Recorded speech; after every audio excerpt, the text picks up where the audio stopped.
Let's go. What? Here we go now. Batman Scoop on the mic. Mixing the mix on the wheels of steel. This is what I was fucking born to do. Yes, let's go.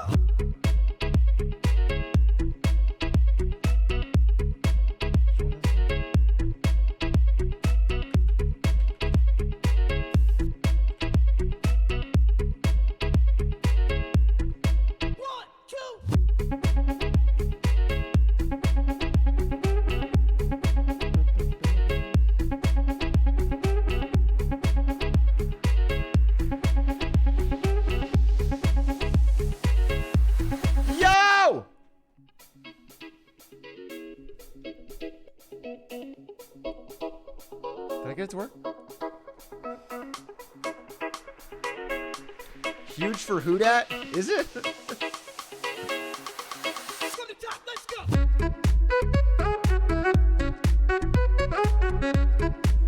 Who dat got partner? Oh shit!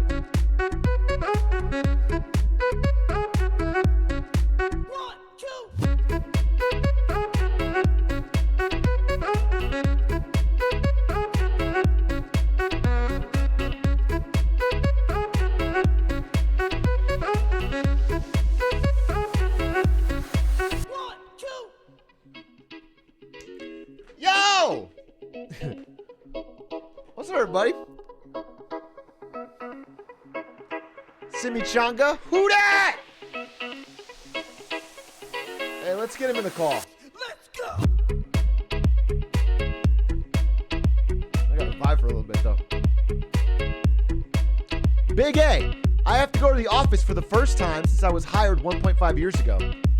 You were hired while I was working from home, and so you've never seen your coworkers?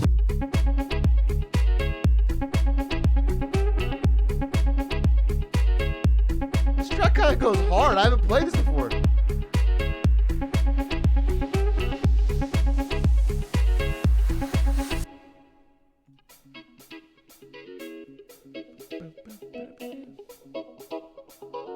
Wait, pause for a second. Wait a second. I got some things saying. Someone said, yo, Wendy's has new fries that are going to stay warm for 30 minutes. What does that even fucking mean? What kind of tech would be in a fry that stays warm for 30 minutes? Temperature.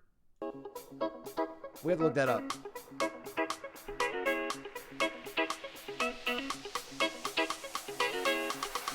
From the top, let's go.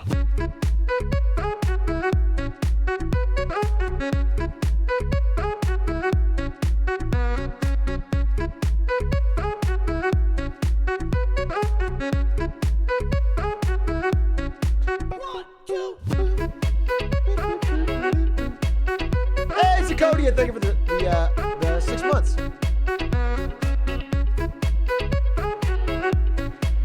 Courtney Cal with the 7. Andy Oates with the 4. Wow, it's going to be tough to top. What's next on my list here? That was kind of a banger.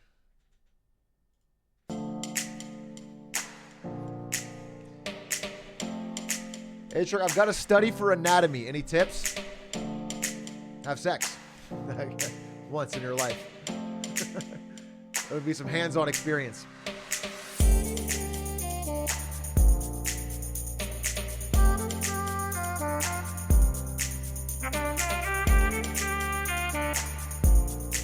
All right. Pause for a second. Let's call who dat. Hey, we gotta listen. We gotta give daps where daps are due. And they are due this morning because my first real leech is finally grown up. He's finally leaving the nest. He's got his own partnership now. Who dat was officially partnered.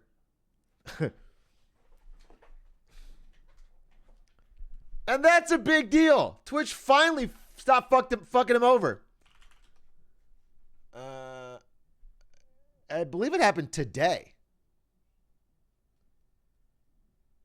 Let's ask him. I'm going to call him. Who dat?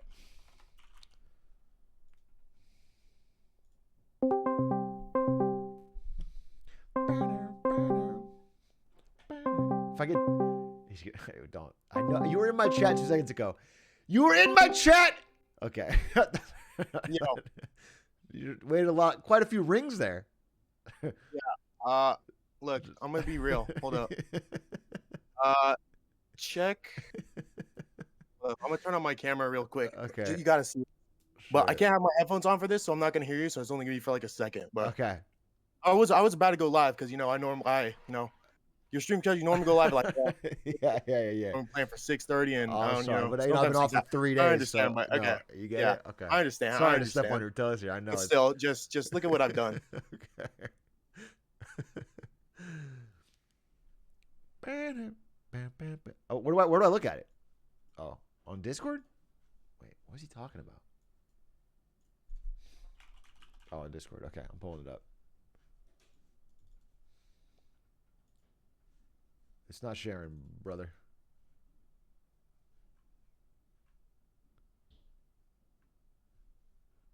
Who that? I'm not seeing shit.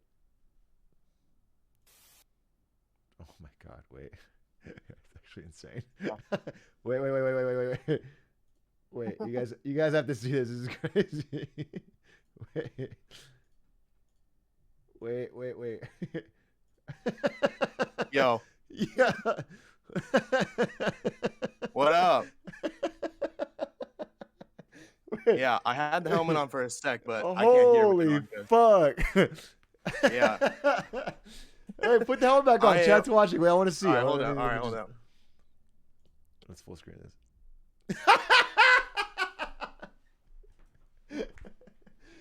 That's fucking sick. It's Chief. I knew who that was, Master Chief, the whole time. Their voice is too similar. Yeah, so I spent the last hour putting this costume on.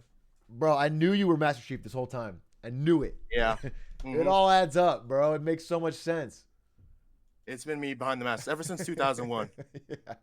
Crazy. You were so young and still I was so young. Still. killed so many aliens. That's hype. But yeah. Where'd you get this fucking costume? I got it a while ago. I got it like 2 months ago. And it's Okay. always been my plan to wear this costume when I get partner. And there's going to be a video on your Reddit by the end of the week. That's a real appreciation video because, real, I do have to thank you because, I mean, Yeah! like, Hey, it ooh. all started from a D's Nuts joke that you It decided to did read all one start day. from me banning you from a D's nut Oh. joke. Wow. And when you're the biggest streamer on Yeah. Twitch, you're going to tell this story all the time that it was mostly Atrioc'S. No, I'm going to say it was on me. I'm going to say I did it on my I own. love that. That's good. I don't credit Ludwig for shit, so let's keep that chain going. Who do you Yeah. think's next? If you had to guess, who's next to get partnered of the leashes? Negneg got a big buff because of the Unbanathon. Mm-hmm. But also, I don't know if that's going to count too much because he also got rated by Linkus, but he had like over 100 viewers for like 3 days, so. Oh, really? Oh, he could get it Yeah. then. Evan or Negneg? Yeah. Evan's been pretty consistent. I think Yeah, Seki Evan's just stopped also- streaming. I think- I never see Yeah, Seki so he live. streams like once every like 2 weeks, and he plays like he'll like go live and like play Genshin Impact for like an hour, and then be done.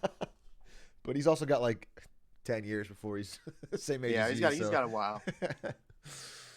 Mhm. Well, big congrats, man. Sick. That's dope. You've been grinding for it. And Yeah, now you can, I mean, that's the last big milestone. Now it's just growing subs. easily. Yeah. Speaking of, you did owe me back from, I forget, it was like the last Fall Guys stream. You said you'd give us $200. That's crazy. But evenly between the three of us. I'm not saying you need to pay it out. I'm just saying, reminding you.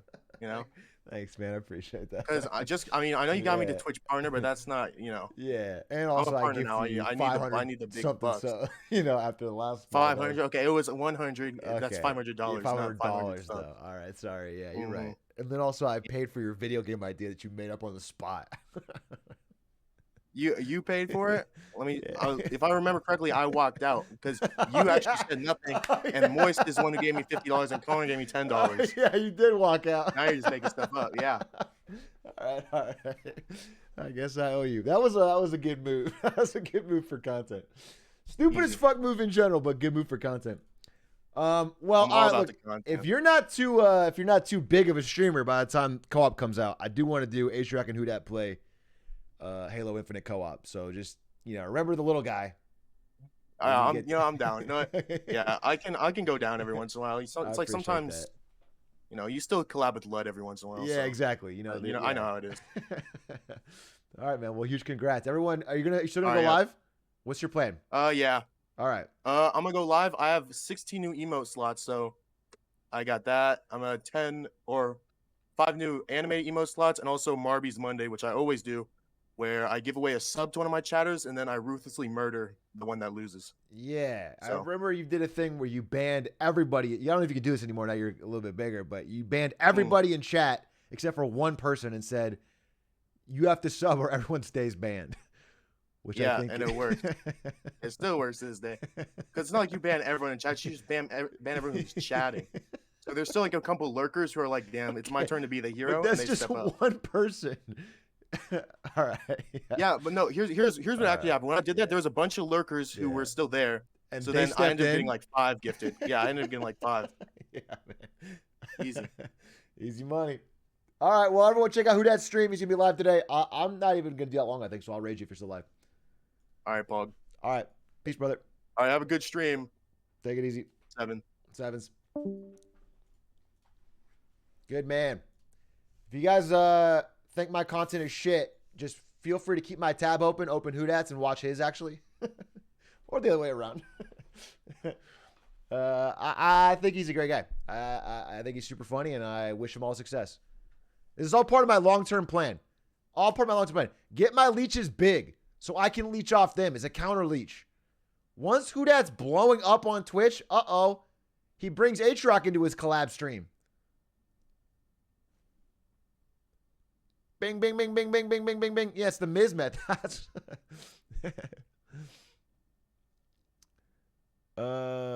Passive leecher income. Leech spot opened up. I mean, I guess once you graduate from Leech Academy and get partnered, it's like. But he also says he's making a Reddit video, so that's fucking at least a YouTube video for me. Dylan Sharp, thank you for the 18 months. 18 months! Bill, big day! Big day for the community. We got 18-monthers dropping subs. We got Who Dat getting partnered. Something happened. Something's surviving around here. Thank you. Appreciate that. Very kind of you. Base Vic, thank you for the 2 months. Chicken Joey's. Thank you for the prime. Sorry, I could not pronounce your very simple name. Andre Garive, thank you for the gifted. To Airthane. Austin and Gaming, thank you for the 8 months. Andre Garvey, I already thanked you. Corbanzo Bean, thank you for the 7. The D-Match, thank you for the 8. Anyway, what's up, everybody? Good to see you. It's been a minute and a half. It's been a full Friday, Saturday, Sunday away from streaming. I went to a bachelor party. I got some stories that I can tell and some that I can't. And I did get recognized, though. And I was going to tell that story. Yeah, I did get recognized. And things are going to change around here, okay? I'm officially, okay,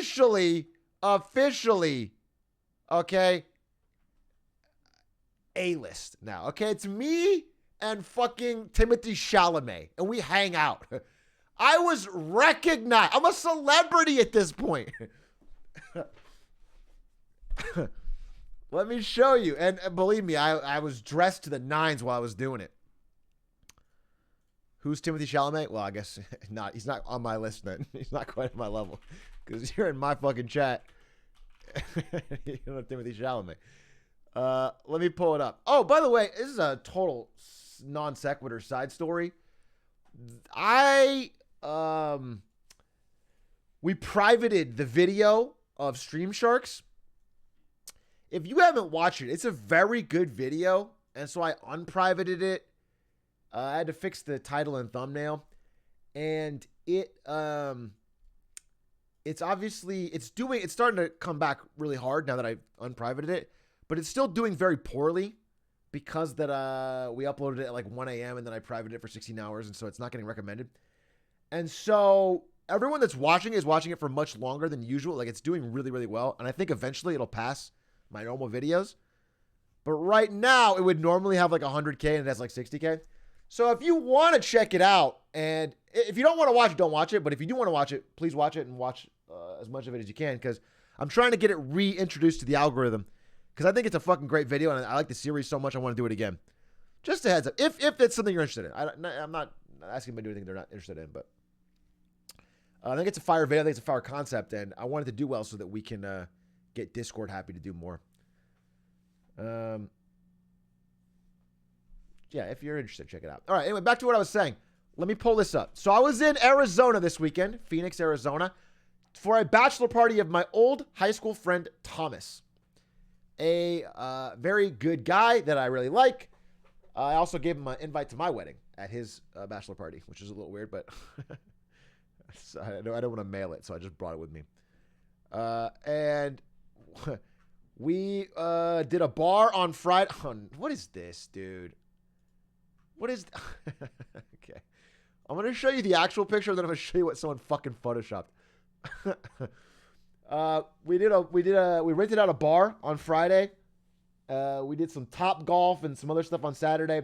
And then on Sunday, we went to a Smash tourney / card shop to do a Magic draft and just fucking chill and, enjoy the area.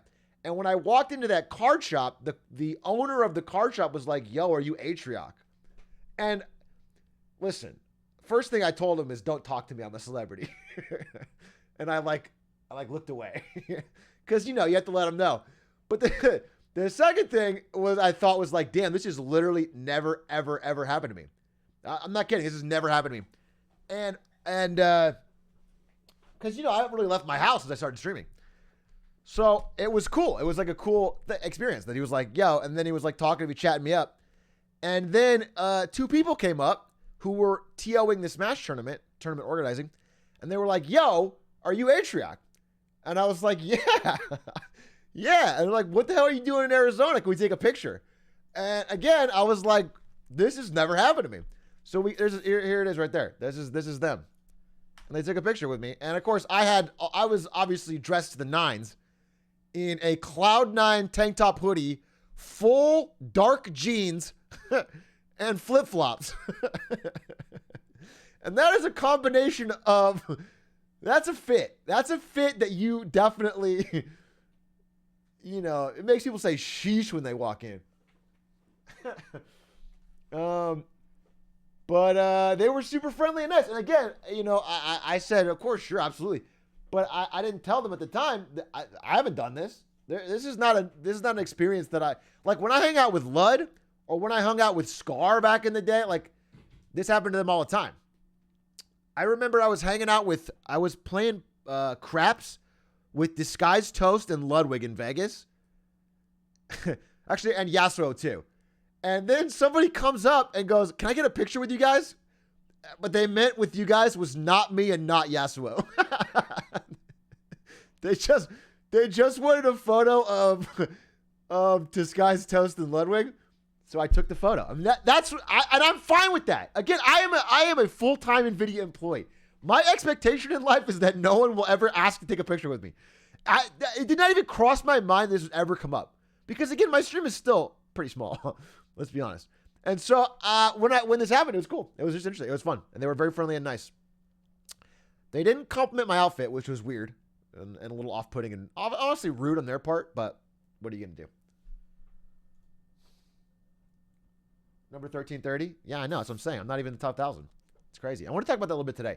Talk about the leak. And how it means that I don't have to pay Quack. I think the leak proves that I shouldn't have to pay Quack a dime. Bro, if I'm not top 1,000, why am I paying my editors for real? Listen to me. How crazy is that?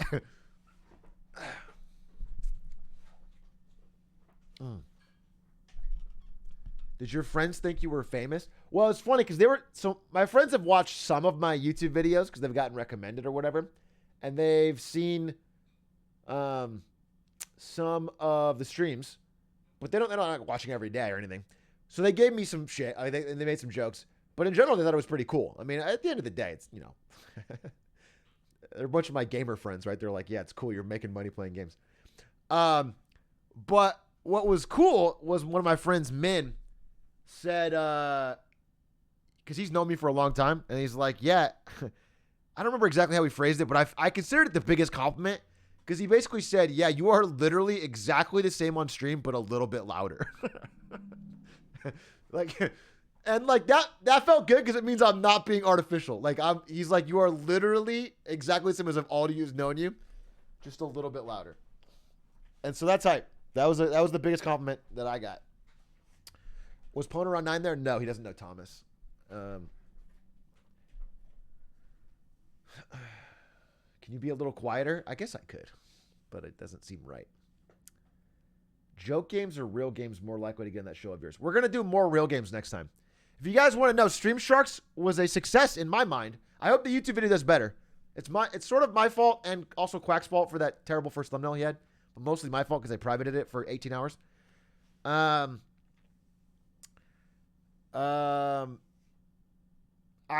definitely doing another one because they've already renewed. Discord has already paid for more than one. So I'm definitely doing another one, but I want to do a lot of them because I think they're really fun. So check out the video if you get a chance. We're going to do more. And what I noticed from the first one was that the funny games are funny, but only when they're next to serious games. Like it should be like serious game, funny game, serious game, serious game. Like it should be more real ones, and then you mix in a few funnies. If it's back to back to back funny and everyone's making the same sort of joke where it's like, let's put in a lot of microtransactions, then it gets a little old. So for the future, we're gonna try and self-select it so it's mostly serious and then a few funnies mixed in.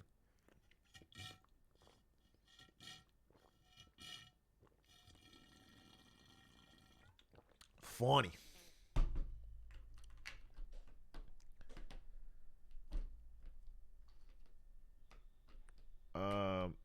I was so sad when I paused it to go to bed. When I woke up, it was gone. Yeah. Sorry about that. Dude, I felt bad. Also, shout outs to Billary Squinton, who I don't know. He was on our short list. And then during the show, I'm like, all right, we're going to do Billary Squinton next. And then I paused it. And I was like, wait, we're going to do this guy next. We'll do Billary next time. And that was not cool of me.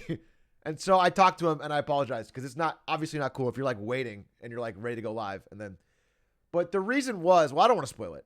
There's a real reason. There's a good reason. I think it's a content-based reason.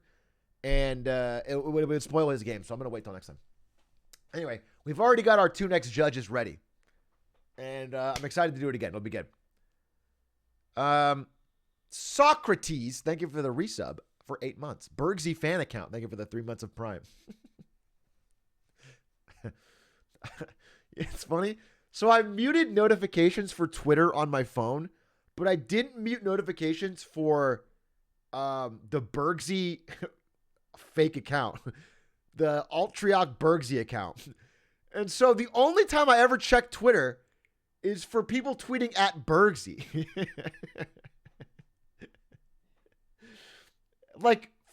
This is not a new story. You just reminded me of it. This is the past 5 months. I only see Twitter through Bergsy.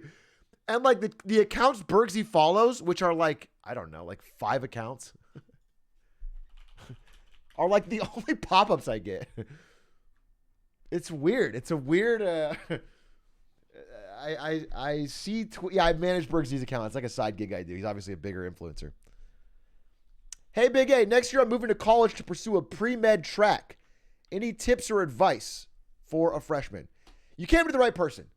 People say when you're trying to get into pre-med or go into any sort of medical field, you go first to a marketing-based video game streamer and you ask them, what do you know? You are the person. There is nobody more qualified than you. So I'm happy to help you. As a freshman in general, just try to meet people. Just try to break out of the self-imposed bubble that all humans have. Especially in freshman year. Then you can recreate a new bubble. We all end up in bubbles, okay? You can't stop yourself from ending up in a bubble because the bubble is very comfortable. And we love being in our bubbles. But freshman year is a great time to just kind of and make a new one. Because then you can have, more things in it. because even for me in college, I spent 75% of college playing League of Legends, but I didn't do that until sophomore year. I didn't get into League heavy until sophomore year. Freshman year, I actually made a good amount of friends. I first met Ari, to be honest. We weren't dating or anything, but I first met her. Now we're getting married. There was things that were happening in freshman year. So and those probably carried me. Everything I did in freshman year probably carried me through all 4 years of any social interaction. Because after League of Legends, it went down a lot. So that's my advice, is find a time to break out of the bubble. But you have to find somebody actually in med school. Although one of the friends I hung out with for this bachelor party is an EMT. Actually, he's a full-time nurse now, but he was an EMT. And he was telling me some stuff. Well, he's actually telling me how fucking it sucks right now. I mean, he's in nursing, and it just seems really hard with COVID. People are fucking dying. It turns out that COVID's actually like killing people, and it seems kind of tough. He was telling me about it, and I was like, yeah, bro, but like sometimes, bro, they call me old.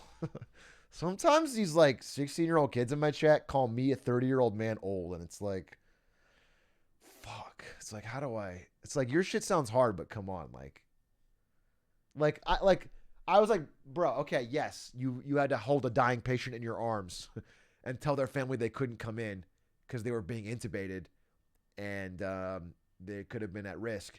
But look at my hands. Like, they call them glizzy fingers.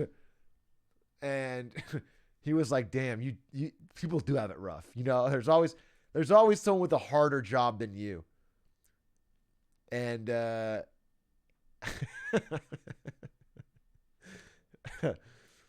and so, you know, we both learned something that day about how you think everyone's got the grass greener, you know? Yeah, I'm a frontline gamer. But in seriousness, all due respect to my good friend Min Lee, who also let me stay with him. Anyway, all right, let me tell you a story. So, if you guys don't know, I'm going to tell you just a quick story of leaving, because it's the most fresh in my mind and I'm most furious about it. I was flying home from Arizona. It's supposed to be last night. I was actually going to stream last night because I had a relatively early flight. It was like 6 p.m. I would have got home at 8 and probably streamed. So I'm at the airport in Arizona.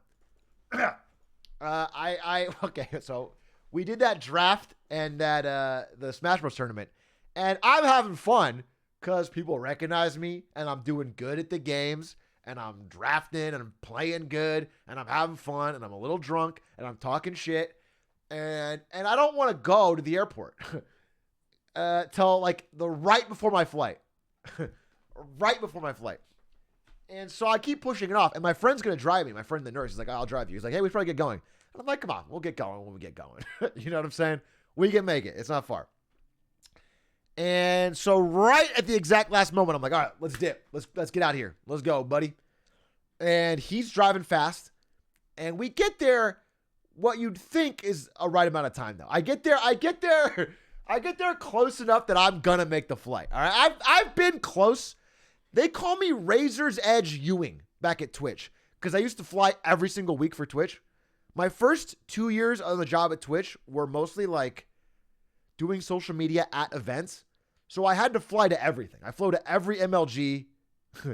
I flew to every DreamHack. I flew all over the world every weekend. Every single weekend I would fly at Twitch. It was really fun for a little bit and then really exhausting. But so I'm used to it. I'm used to like being able to show up late, go through security, get it done. All right. Anyway, I show up at the airport with a little bit of time to spare. And right then I get this Google alert on my phone.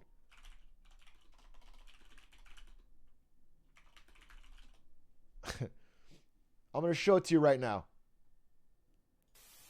Southwest, this is yesterday, cancels 1,800 flights. They canceled 1,800 flights at once. Now, I'm not flying Southwest. So technically, I should be fine. But the airport was fucking pandemonium because apparently they just canceled them all at once.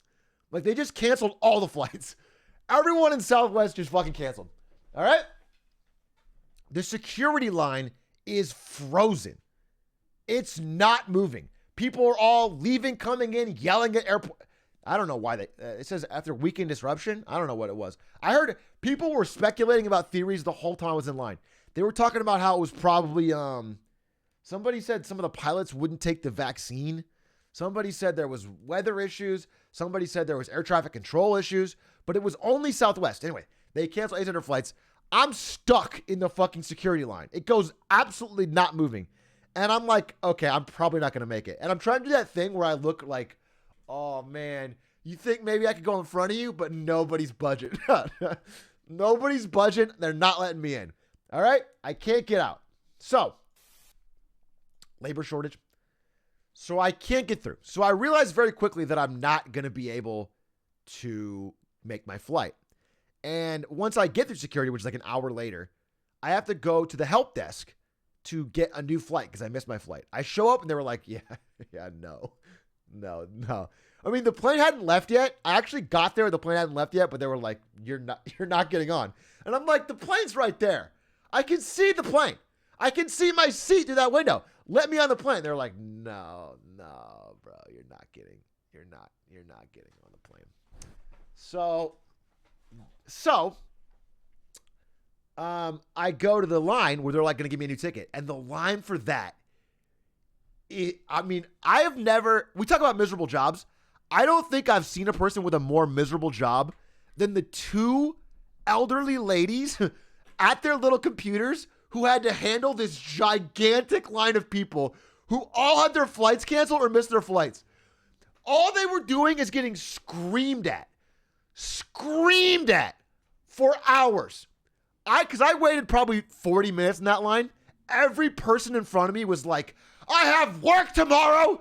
Get me a new flight. Get me out of here now. I was here on time. This is so fucked. And like, what the fuck are these ladies going to do? How are these ladies going to fix your problem? I felt so bad for them. I really felt so bad. It was just person after person. And they were like, there's nothing we can do. And they were, sometimes they were getting a little testy. I don't blame them because everyone was being rude to them. And they brought out this manager guy. He's like a taller, kind of like pilot looking dude. And he was like not taking shit. He was like the fucking shield. He was the white knight for these two grandmas. He was like, just because there is nothing we can do. I've told you many times. If you keep repeating the facts, it does not change the situation. He was like getting into it. But the problem is, it was just slowing things down because him arguing back was just making them scream more. It was hell to listen to. I couldn't imagine how it was for them. So anyway, I finally get to the front, and the first thing I say is like, hey, I was late. It's my fault. and her eyes like light up. Her eyes light up like I said, like I found your lost son or something. Bro, all I said, I was like, I could have been here earlier. I mean, she was so nice to me after that. It was really funny. She was so nice to me. She instantly got me on the next flight.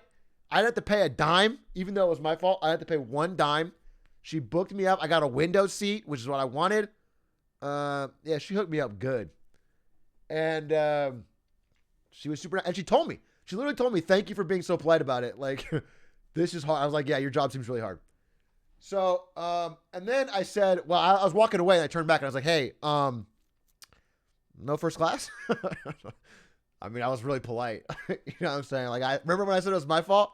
I noticed you didn't give me, I didn't like get a first class or anything. And, so, you got to push your luck a little bit. Oh, I'm crying. Anyway, so I get out of that line and I still realize, okay, so now it's like 7 p.m. My flight isn't until fucking 10 a.m. the next day. And that was like the earliest flight they had out. I'm not going to sleep at the fucking airport. So I call one of my friends to see if I can stay with him. And I don't know his girlfriend that well. She's really nice. But one thing I found out about her when he's like, yeah, you can come stay over, is that she's like the world's biggest Scooby-Doo fan. He's like, come over, we're going to watch a movie. It'll be fine. Yeah, come on over, we're going to watch a movie. And I'm like, oh, dope. We're going to watch a cool movie. I'll probably see something new. She's like the biggest fan of Scooby. And by the way, she's like 26, 25, 26. How is a 25, 26-year-old a big Scooby-Doo fan? Wasn't Scooby-Doo dead when, like, if you're a Zoomer, was Scooby-Doo, it wasn't even a thing when you were a kid. What? Scooby-Doo was already old when I was a kid. Like, I barely saw Scooby-Doo. I guess they had a reboot, right? Maybe that was it. Was there a reboot?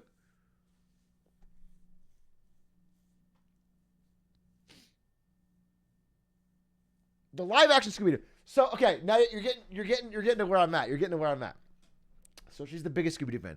Over dinner, I find out that she's seen every single Scooby-Doo movie multiple times. She knows a ton about Scooby-Doo. And the movie that she has chosen for tonight's viewing pleasure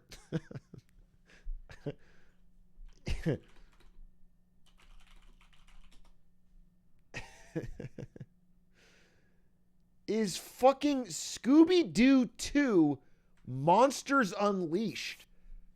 The live-action Scooby-Doo sequel. The one quote they could find about it is, "Zoinks, this movie is awesome."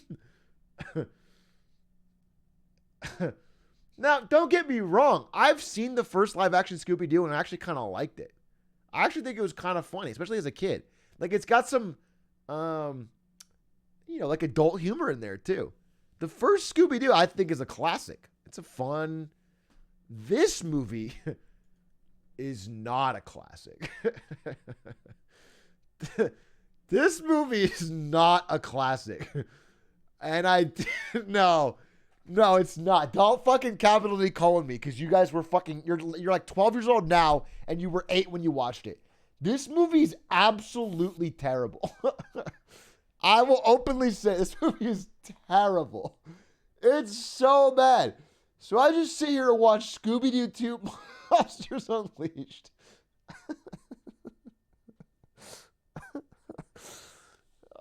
Put it on right now. No, I'm not going to watch it again. It's not a masterpiece. It's not a bad take. Bro, even kids didn't like it because the first movie of this made $1 bazillion and this movie made $100 million less.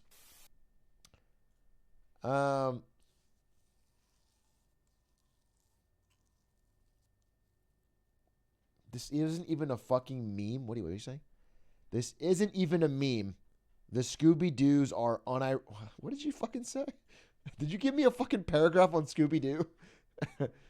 I think I already lost it. Anyway, I will obviously not apologize for my take. This movie is awful. Critics and me agree. Everyone agrees. Children agree. Only people that don't agree are fucking you guys.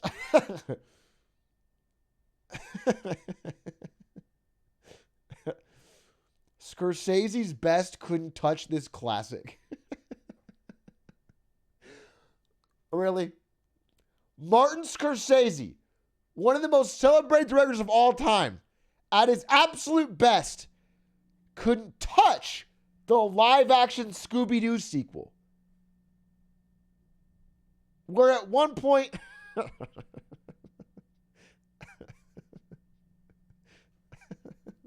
Scooby-Doo puts on a big fro and does like a 70s blaxploitation style. Hey, dog.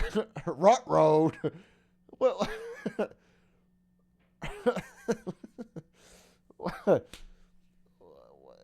it's ridiculous. There was like literally one part in the whole movie that I laughed at, and I can't even remember it. There was one joke that made me laugh in the entire movie. The CGI was so bad. Orson Welles' wishes.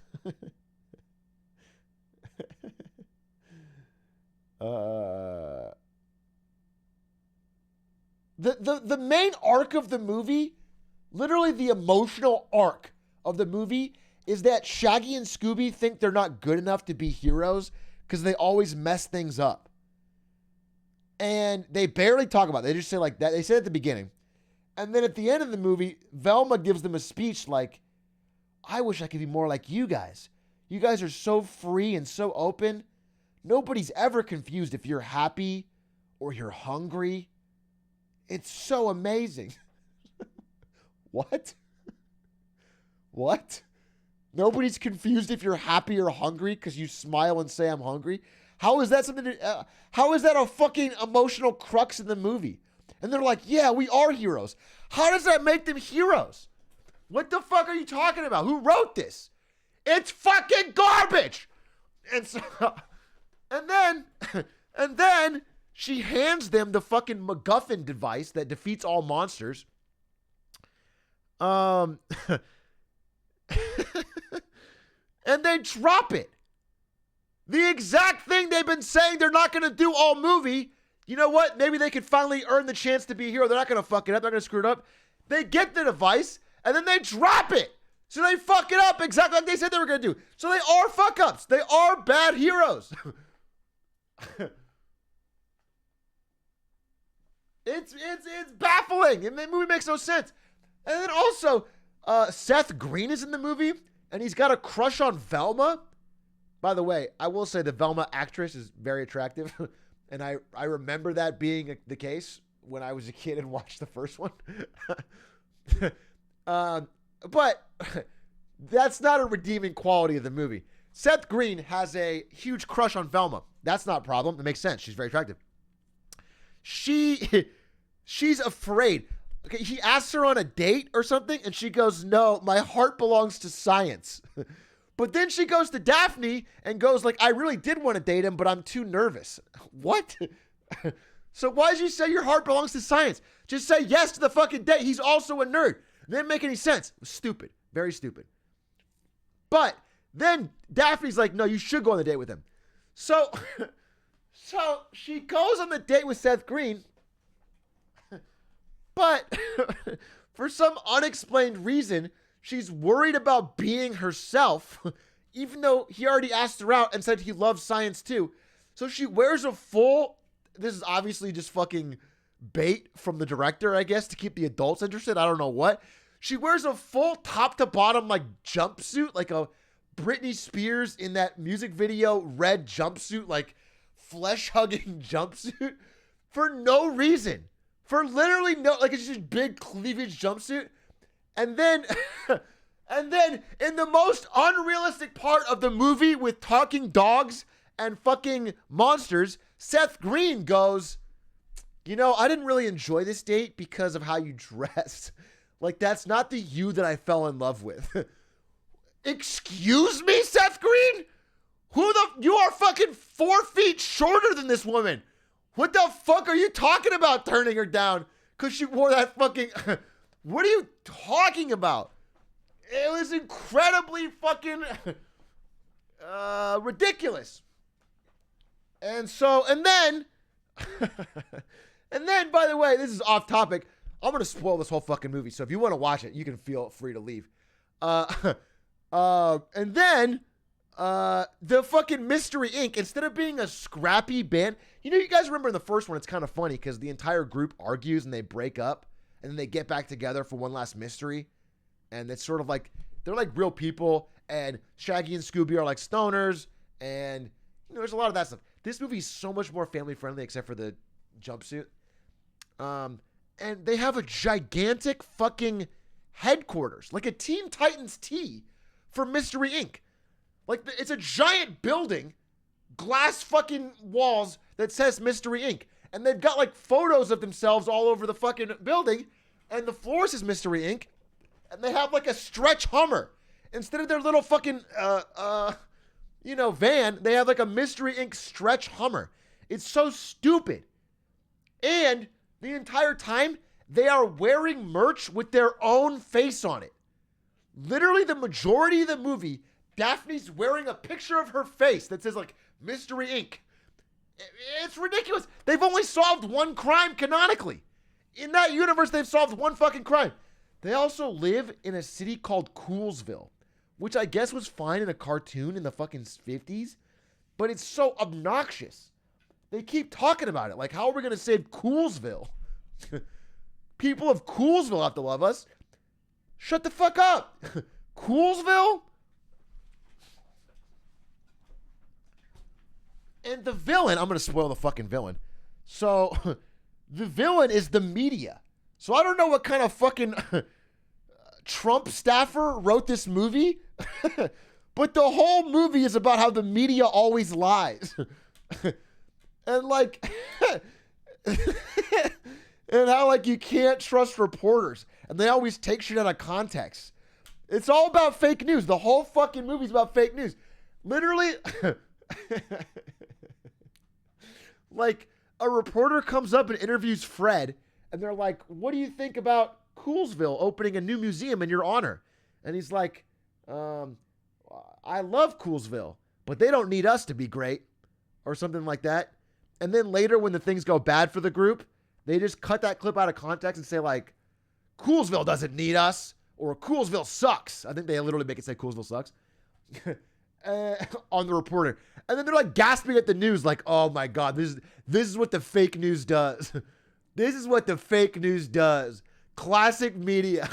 And then everyone in town just immediately trusts the reporter and they're like, wow, we hate you now, Coolsville. They built up a fucking museum 3 days ago, but now they hate Coolsville. Now they hate fucking Mystery Inc. And two 7-year-old kids bike up to them and like pour their drink out and go, boo, boo, Mystery Inc. What kind of kid is watching the evening news and changing their whole fucking opinion based on that? It's ridiculous. Same day.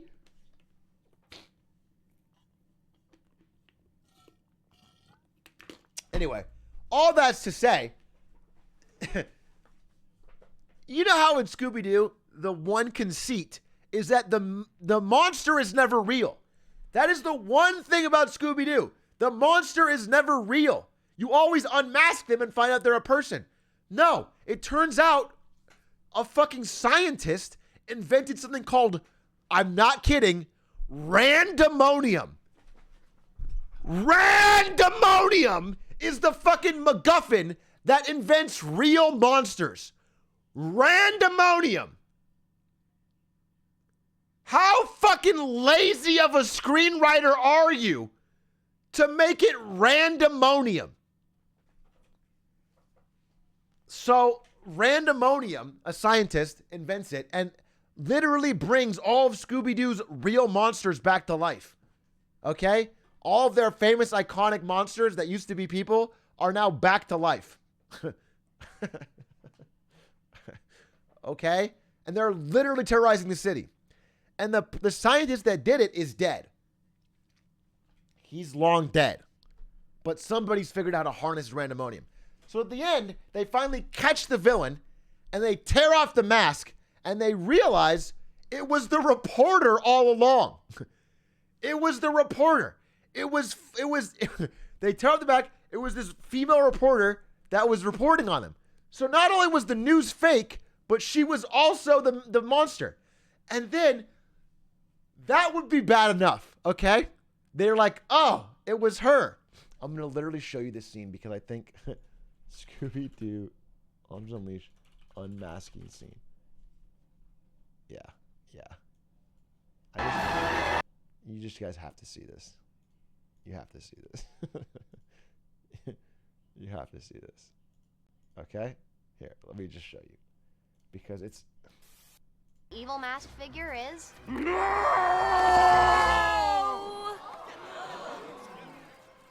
Heather Jasper Howe. But she was at the museum when the masked figure was on the roof. This guy, by the way. This guy. This guy. Seth fucking Green turned down Linda Cardellini in a bodysuit because she didn't seem committed enough to science. I just want you guys to know that. This fucking... In this... At the museum when the masked figure was on the roof. You almost had me there, didn't you? Lucky for her, she had an assistant helping her along with her evil plans. Ned. They've never shown that guy, by the way. This guy's been... This wraps up the movie because at one point, the reporter and the villain are in the same scene. So you're meant to think as the audience that she could not be the villain. But they don't give you any reason to decipher it that she had just Ned doing it. There's no way. Because Ned was never mentioned the entire fucking movie. They literally never show Ned. All right? That's fine. But then Jasper Howe is actually... The reporter's face was fake!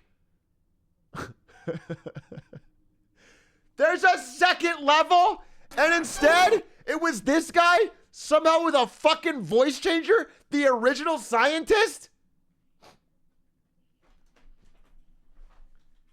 It's so fucking stupid. It's so fucking bafflingly stupid that I'm completely shocked. The original randomonium scientist was, for some reason, wearing this. Dr. Jonathan Jacobo. The original pterodactyl ghost. But how do you know this? A photo. Taken of Jacobo in front of the Coulsonian. The Coulsonian. That's what they call the Smithsonian Museum in Coolsville. The Coulsonian. That makes sense. By the way, this is a man who faked his own death to escape the authorities, is apparently just chilling for a press photo in front of the museum, and that's the one piece of evidence that fucking cracked him. It's the worst movie I've ever seen! Jacobo supposedly died a year before construction even began. So Jacobo survived that fall off the prison wall. He also adapted the false Heather Jasper Howe persona to turn the press against us. And then he framed poor hideous old man Yeah, fuck the press. Wickles by putting that book in the Black Knight Ghost in his mansion. As if you getting the lead in My Fair Lady wasn't enough. I was an excellent Eliza. You were too active and stealing my taste. Anyway, that's probably all I have to say about that movie. In the end, I give it a 9 out of 10. IGN style score. I hated every single moment of it. It was a waking nightmare from which I'll never escape. 8.3. 8.3 out of 10. By IGN.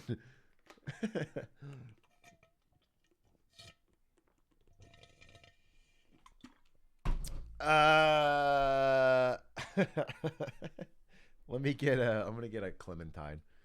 Yeah, I don't know what to say about it. It really stunlocked me.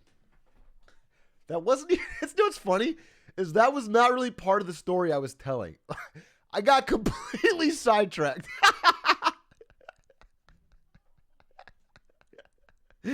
Just thinking of that movie, I wanted to tell you why it was baffling to me the whole way through. Let me get a. Hey, man.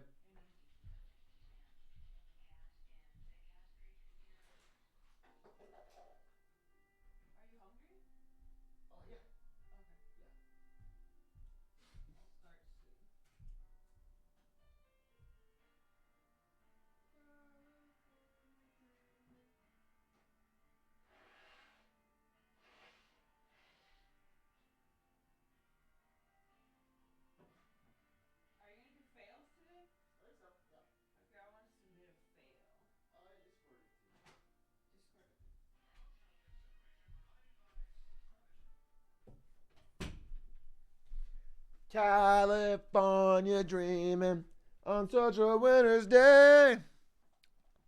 Oh, yeah, I wanted to show you before I forget. This motherfucker right here thinks he's the funniest. So this is the photo of me. People asked to take a photo with me at the card shop in Arizona. Very nice, very friendly people. And then this was the photo on my Reddit. Why? Why take the time? Why? Why take the time to do that? You know? That was part of your Monday. Monday is a busy day. Start of your week. You're like, yeah, I'm going to take some time. I'm going to open this photo up and I'm going to carefully Photoshop out all of his hair. Which one's Photoshopped? Yeah, okay. That's very funny. That's very fun. Very hilarious. Your mastery over humor only continues to grow, Twitch chat. I got to say, though, outside of my head being fucking big, I think I could pull off bald. I think I got like a Jesse from Breaking Bad kind of thing going on if I go bald. I could pull it off.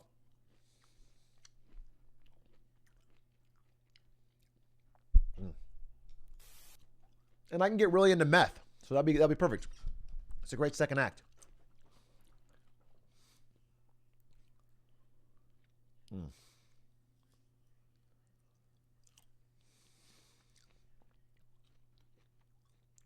California dreaming on such a winter's day.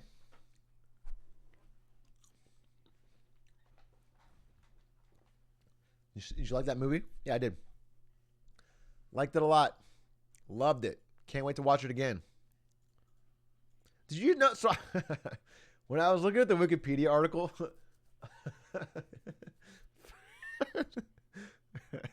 I was looking at the Wikipedia article for Scooby-Doo 2 Monsters Unleashed because I wanted to see if I could figure out more of why this movie even got made.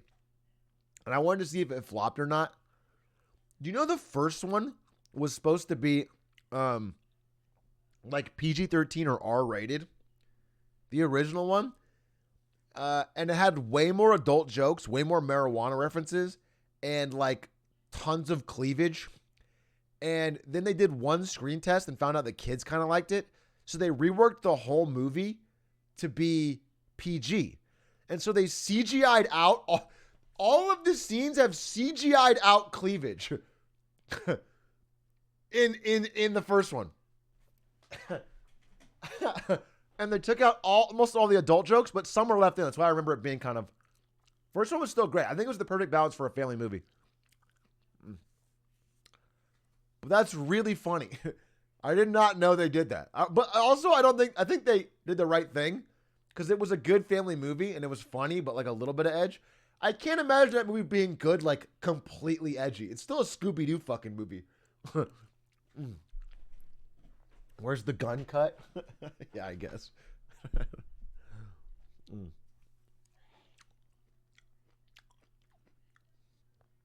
Is there anything else about the story? Oh. No. I think we're good. I mean, I flew home.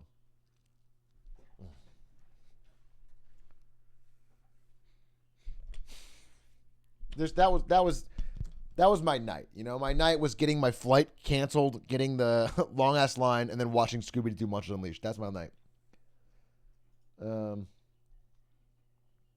Did you tell that girlfriend her movie sucked? Of course not. Although they both know about my stream, so they probably are seeing this right now. Hi, Min. Hi, Sierra. Sorry, I didn't enjoy it. I'm sorry. I didn't enjoy Monsters. I couldn't tell you to your face. I didn't enjoy it. But I appreciate your fandom for Scooby-Doo. Lost a viewer? Fuck.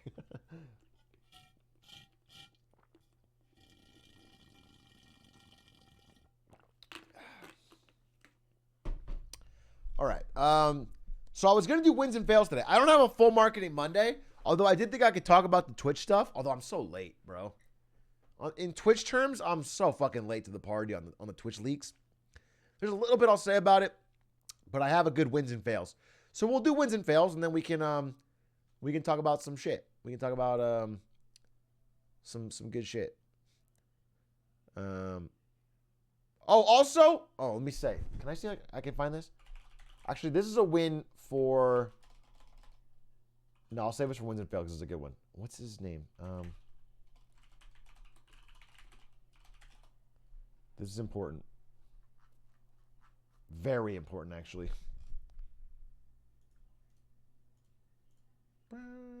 California dreaming on such a winter's day. Here it is. Yeah, I got it.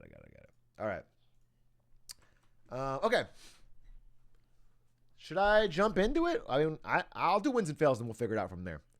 After wins and fails and after Marketing Monday, I think I'm going to watch videos. I was going to play Nickelodeon All-Stars Brawl, but I have come to realize that game is fucking... Well, let me choose my words carefully because I want to get invited to stuff. The game needs a lot of work. A lot of fucking work.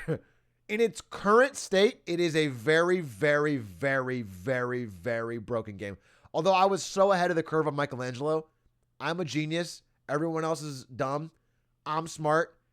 All top players are stupid, except for Meat King. I was ahead of the game. I figured out that fucking Nair was broken. They fucking won. And My fucking fighting game mind is unmatched. And it took Plup 5 minutes of practice with Michelangelo to be better than I was after 4 days of grinding it. And he showed that it's truly broken and that I couldn't do that. But I did know it was broken from literally day one, just spamming Nair. And yeah, the game's just not worth playing. Yeah, I literally watched Plup stream when I was waiting at the airport. And it's like, wow. Wow, wow, wow, wow, wow, wow.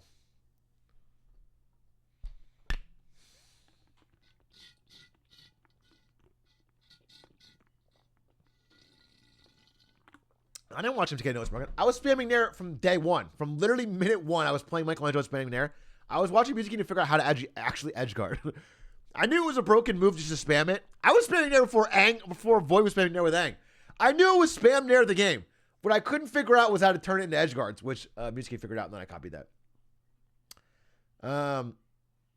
Yeah, if you guys don't know, Plup was literally and figuratively making people uninstall the game yesterday. Plup was going into quick play, which is where you can play against noobs, because he's rated like 1,000 points, but he was playing against noobs. And on their first matchmaking game, he was JV4ing them, which means he's killing them all without taking any hits. And people were just uninstalling. He was joining random lobbies, beating their ass badly, and you'd see them like close the lobby. And you would see like one by one, he was just making people's lobbies close until there was. And yeah, game was just fucking games busted. Game's busted all to hell. So let's see if they can fix it, but it's not really worth playing right now. It's not. There's no like. It's just there's nothing to it. There's no depth.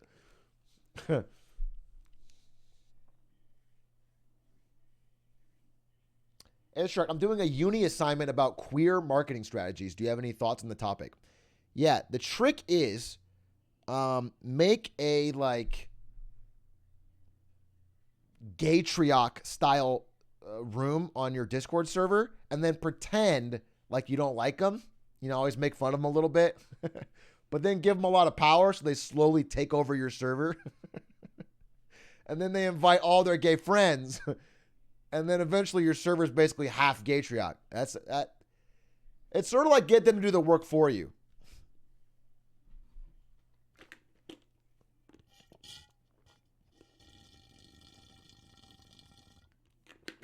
It's the gambit. That's queer marketing strategies. All right, let's get to the fucking wins and fails. I think I've got plenty, so let's talk. But before I do that, you have to tag yourself, right? Oh, Metroid Dread I also want to play. Although, all right. Before I play Metroid Dread, I just want to say, I'm not playing it tonight, but I'm going to play it this week. The part I loved about Hollow Knight was the beautiful art, the cool lore / story, and the amazing boss fights. The part I didn't love was trying to find the right fucking boots or item or whatever to get into an area I've already been so I could backtrack. My understanding is that Metroid Dread is 99.8% that part. It is like mostly boot hunting. It's like boot hunting with a little bit of boss fight. Instead of like boss fights with a good, you know. So we'll see. But hate it or love it, the underdog's on top, and I'm going to play it. It's also pretty short, yeah, so I should be able to beat it in a few days. All right. Without further ado, let's get into Marketing Monday. Tag yourself!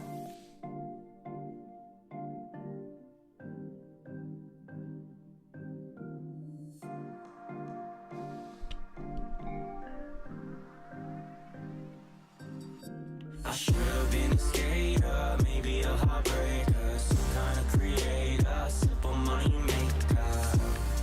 I'm just a simple money maker. Time passing me by, I'm cold but it's July, and I know that my disguise will melt off in a sunrise, and I know that it's designed for the sun to make me shine, but it feel like this time that my heart's been mummified. And I won't make it to the night. They tell me I'm too young to be thinking like this. Got my life ahead of me, but eating up is like my life left for a mistress. Call me back, I must have missed it. I should have been a skater, maybe a heartbreaker, some kind of creator, simple money maker. I'm just a simple money maker. Welcome to Marketing Monday. Today's topic will be about some of the Twitch leaks and basically on the economics of streaming and content creation in general. We'll talk about that in a bit, but mainly I want to do wins and fails today. Wins and fails is the main thing. And I'm going to start right off the bat with a fucking win. A win that I don't want to give out. A win that I'd rather not give. By the way, check out the drip. If you guys don't know, since you're all Zoomers, Lehman Brothers is the company that went down starting the beginning of the housing crisis in 2007. You guys were like 3. This is an original. Got it online.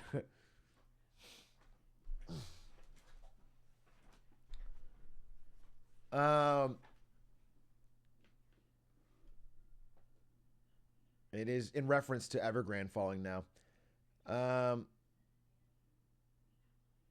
I was 4, actually. Sorry. I was 7, actually. If you're 7, it's fine. I was 9, so shut the heck up. Why are you still saying heck? You're not 9 anymore. Anyway, that's off topic. The first win is a win I don't want to give out. And that is to the chuckle fucks over at Netflix. Okay? The fucking brain worms in their marketing department. I'm sick of fucking Netflix forcing me to watch whatever their flavor of the month show is every few months by getting everyone in the world to talk about it simultaneously. Okay? I told myself, no, I'm just not going to watch Squid Game. I watched Tiger King. I didn't care for it. Why did I waste my fucking time on Tiger King after everyone's like, yeah, I gotta watch Tiger King. Tiger King, Tiger King. Everyone's talking about Tiger King. Tiger King. I don't give a shit about Tiger King. And I shouldn't have watched it. And they did it for fucking The Witcher. They did it for every time they have a new fucking show, they make everybody talk about it and then it goes away. And no one cares anymore, but yeah, I'll talk about it. And so I was like, I'm not going to fall to the pressure. And then I found out that Squid Game is not like those other shows. Squid Game, you guys remember, the big examples I can think of are Tiger King, The Witcher, and the Fire Fest documentary. Those are the big 3 I feel like Netflix put a bunch of money behind and they just kind of hit the cultural consciousness and everyone was talking about them. Oh, Queen's Gambit. Queen's Gambit, Bird Box, you're right. Stranger Things. Stranger Things, Queen's Gambit, Bird Box. Yeah, you're right. Those are all those. Okay? Okay. Every single one of those combined, I believe, does not add up to the popularity of Squid Game. And I'm going to show you this graph. It doesn't include all the things you've said, but this is a measure of Google search volume for selected series. You can see The Crown, a very popular show, right here. Mandalorian. Remember how huge the fucking Mandalorian was? Mandalorian, Disney Plus's biggest show, is this big. This is Mandalorian. The Witcher, huge. Tiger King, which is everywhere, is here. Squid Game, max. Off the charts. Squid Game fucking domination. And it's global. Squid Game is truly global, this popular, every country, all over the world. It's the biggest hit, possibly outside of Stranger Things, that Netflix has ever had. And so they're rapidly trying to, I'm sure, make spin-offs and sequels and merch and a fucking ride and a movie and get the actors and actresses and other. They're going to do a million things on this. They're trying to bank on as much as they can, but it's phenomenally successful. And so at this point, I feel like I'm not doing my due diligence as a fucking marketer if I don't watch it. Even though I already know the story because I played the Roblox Squid Game. So I know everything you need to know. Okay, red light, green light, I get it. So it's anyway, it's big. It's a big fucking deal. So I'm gonna watch it now. I have to, just for my fucking, it's my duty. They finally got me by making it so much bigger. But a win to them. A win to them because Netflix is like the only one who's really been able to do this consistently. again, Disney Plus only had it with Mandalorian, and everyone else has had it almost not at all. Maybe Amazon with The Boys, but even The Boys was nothing. It was not a cultural icon. Among a certain group of people, The Boys was like pretty popular, but it never hit the mainstream the way that like Invincible, maybe closer, but still not. There's just no shot. It had the meme.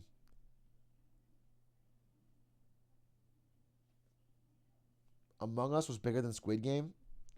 Okay. We're talking, bro. We're talking about TV series. What's your point? Are you like an Among Us fan? Like, I'm not shitting on Among Us here. Yeah, Among Us is really big as well. Thank you.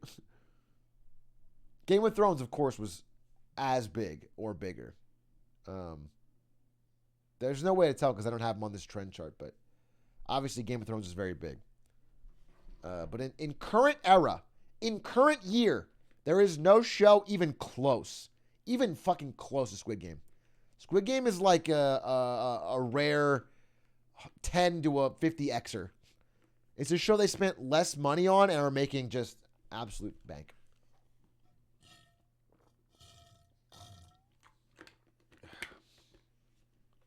Scrubs and Psych are goated shows. What do you think we're talking about? Do you think we're just listing shows that were good? What are you talking about? I'm talking about relative popularity and show marketing in the fucking digital media business. Yeah, sure, they're good. I like Scrubs too. What does that have to do with anything?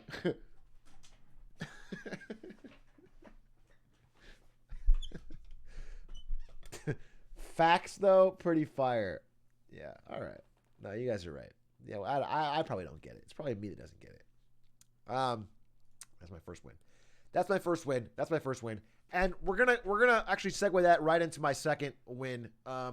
It's the same win. It's the same win. It's Netflix. This chart just came out. Global platform demand share for all digital originals. I'm sorry. This sort of follows up my second theme on original content. Netflix has the fucking bulk of it. Prime Video number 2 with Invincible and The Boys. Number 3, Disney Plus.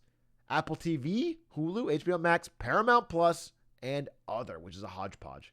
Includes anime, I believe. Like Crunchyroll and stuff, which is probably a big chunk of this. No,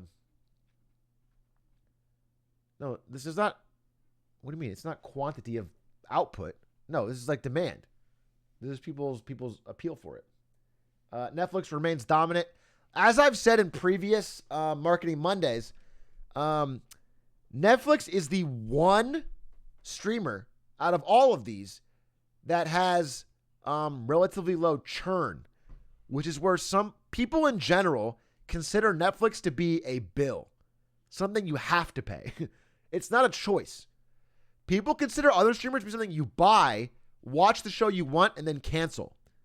But with Netflix, people consider Netflix to be like just like electricity, water, Netflix. You just have to have it. Either you have somebody's password or you buy it. It is like a thing that is a requirement to doing business. And that mental switch has been huge for Netflix because they can, they just don't lose customers. They mostly just continue to grow. People don't really churn out. Like, you don't buy Netflix, watch Queen's Gambit, and then say, okay, I'm done. But you do that for Prime Video, for Disney Plus, for Apple TV, for Hulu. You know, that's more common of a behavior. People are much more thoughtful about their bills and are willing to cut at a moment's notice, but not for Netflix. Which is interesting. So again, a dub for them upon this graph coming out. 2 wins for Netflix. What a good start for them. I should have invested back when they were sending me DVDs in the mail because I'm a boomer. I remember that era. Me and my brother fighting over who gets the fucking one DVD rental. that shit was hype.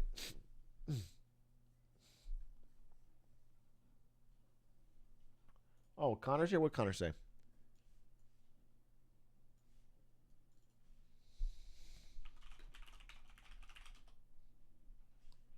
onto something even then. Yeah, I read 2 different books about Netflix, and their founding and their first years and everything. Just like Connor subs. Bro, okay, so Connor said that people consider Connor subs like bills. Something you just have to pay. Which I'm not sure is true. I am not sure people consider like, oh, I just can't cut my Connor sub. Doesn't matter if the content's good or not. I just have to have my Connor 6 Froggy. No, I'm not 100% sure that's true.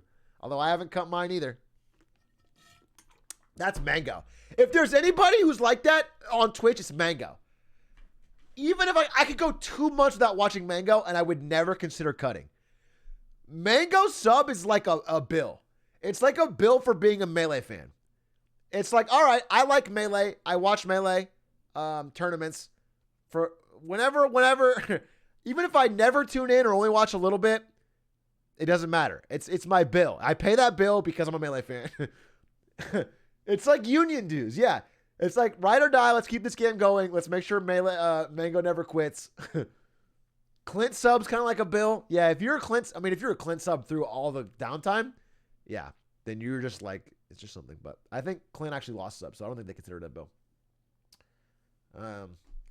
People still slub to J-Slat. True. Yep. For the past 6 months, my Atrioc'S sub has been perma with Prime. Hey, thank you. Perma with Prime shows that, like, I mean, a perma with Prime is like the most, it's kind of like the highest compliment you can get because that means someone literally shows up every single month to renew it.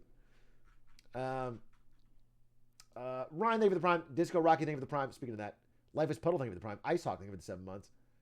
Surfer, thank you for the 6 months. Ty Cranium, thank you for the 2 months. Christian Boy, thank you for the 2 months. Hope you enjoyed your 3 days break. I did. Steampunker Kai, thank you for the 11 months. Almost a year. Taco Bell 2020, thank you for the Prime. Is your name Taco Bell 2020 because you were hoping Taco Bell would win the election? Or what? Anyway, Hudak, congrats on verification and getting partnered. Such a fucking awesome thing, actually, that Hudak got partnered. They were dicking around with him for so long and not giving it to him. All right, I gave out 2 wins. Let's give out some fails. Let's give out some fucking fails.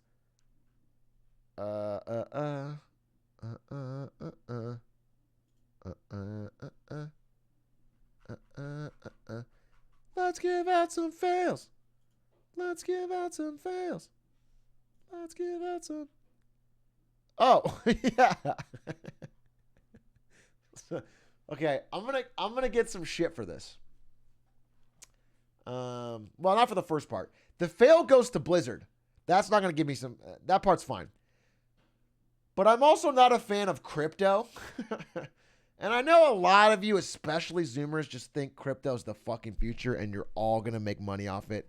And if you've made any money off it, you're even more insufferable. If you've managed to flip one fucking JPEG NFT and make some money, you're like, it's the fucking future. It's amazing. It's changing everything.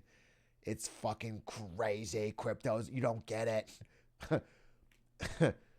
And I'm super glad you guys all, and you've created real value. One thing I can tell you, when you've flipped your fucking JPEG to some other idiot in a never-ending game of hot potato that's eventually gonna end. In fact, I said never-ending because it's actually like, just because you managed to fucking do that, it's like somebody who fucking made a bunch of money on fucking like people made money on those mommy blogger pyramid schemes. What are they like Lululemon or something?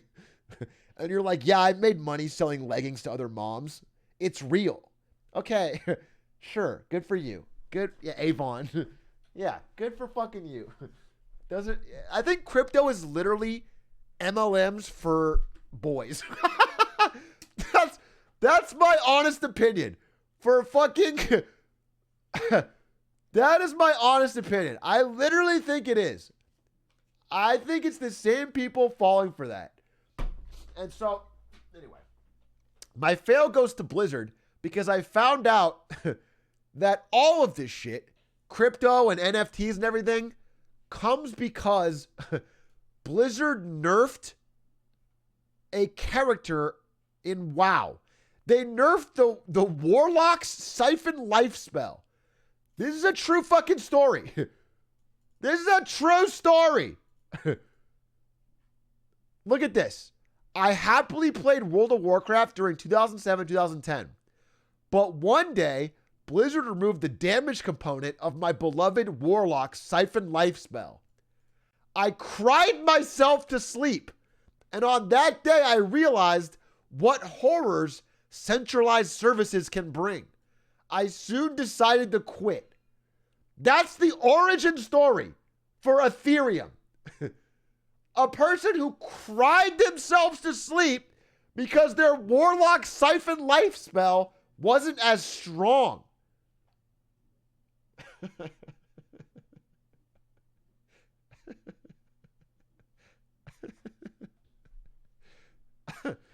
That's so fucking crazy.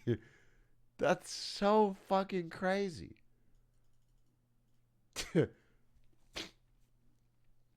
This tweet is pretty good.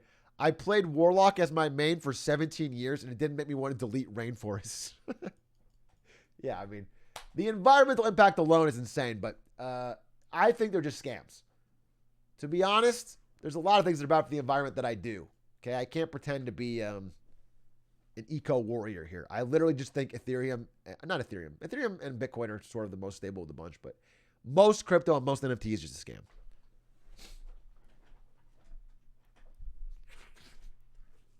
So that's my first fail, is Blizzard. Blizzard, you could have saved us from all this if you had just not nerfed Warlock.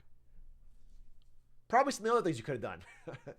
If I had to go back and change some stuff from Blizzard's history, obviously we don't nerf Warlock, but there's got to be some other stuff, right? There's got to be some other things they'd probably want to change in their sordid past. All right. My next fail, speaking of Squid Game, is just this.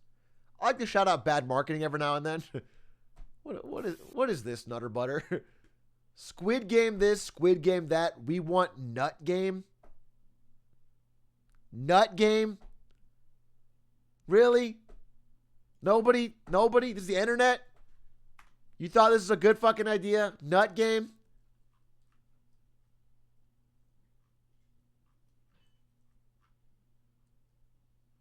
I'll show you, Nut Game. Me when the Nut Game starts and a fucking cat masher. I can't even scroll this. I'm going to get banned probably. I can't even scroll these replies. Nut Game. Really? Nutter Butter. Anyway. That's a fail. A third fail. This is actually it. No, actually, let's do a win. Let's do a... Actually, never mind. Wait. I'll double down.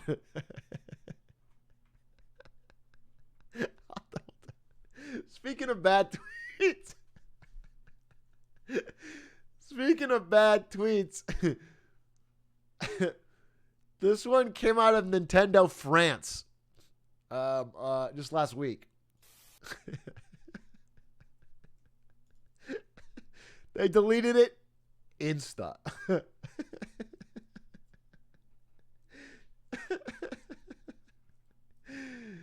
Bro, you're definitely fired. You're definitely fired. No shot you're not fired. Yeah, it got deleted Insta. Well, I got 4,000 retweets Insta, and then it got deleted.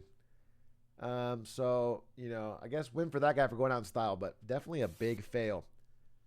That's not up Nintendo's alley. I remember when I was going to host, if you guys don't know, even well before I streamed, I was,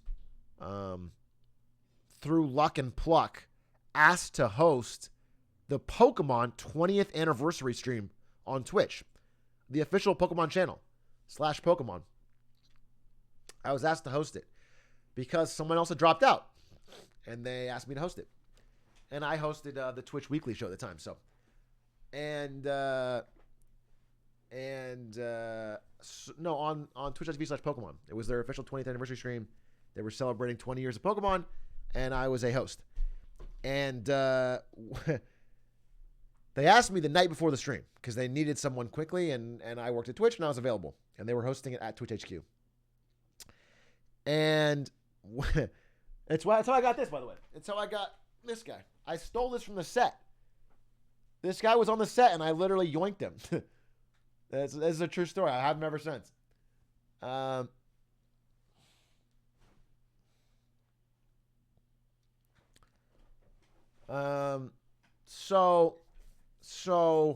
what I remember is that the basically the night before, this is like almost like 2 a.m. actually, or it's probably 1 a.m. 1 a.m. the day of the shoot, I get pulled into this boardroom. It's weird because I was at the office late, and that's one of the reasons I got picked. I was at the office late the night before, and they were like frantically setting up the set and trying to get someone ready for rehearsals or whatever. And I was there, and they're like, "Yeah, let's do it." So I get pulled in, and it was 4 Nintendo employees at the desk around. By the way, this is our office. They had commandeered a boardroom in Twitch's office, and they were sitting there like they owned the place. I'm walking in. I work here. And they were like sitting around it like the bosses. And they were like, "Hey, please sit down." And then they pulled up, they took a laptop and they pulled up my social media. And they went like tweet by tweet looking for anything wrong in my history. They went through my entire like media history in front of me to see if there was anything that would disqualify me. And they were like, "Oh, you said hell here or something." Like they were like pointing out anytime I had cursed. Like, you said ass in 2007 on Twitter. I was like, yeah. Yeah, I did. I don't know. It was funny because, like, they were acting real, like, tough. Like, well, this might disqualify you. But in my mind, I'm sort of like, bro, the shoot is in, like, 6 hours. It's 1 a.m. Who else are you going to get? The office is empty. I'm the only one here because I'm a fucking degenerate. Who are you going to get? What kind of leverage do you really have? I'm your best shot. But I was like, yeah. I mean, I did say yes. I didn't like hardball him, but I wasn't like scared. Because at the end of the day, I was like, I don't even know if I want to do this. It was my weekend. It was on a weekend. I was like, I kind of just want to go home or play some more Melee. So anyway, I was like, yeah, I did. To everything. I was like, yep, I said that. That's me.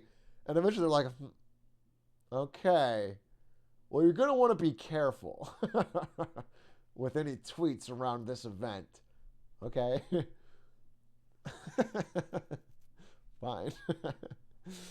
And then they let me do it. And I had fun. And that's how I met Jaywitz, who ended up being one of my good friends and my coworker. We hired him later.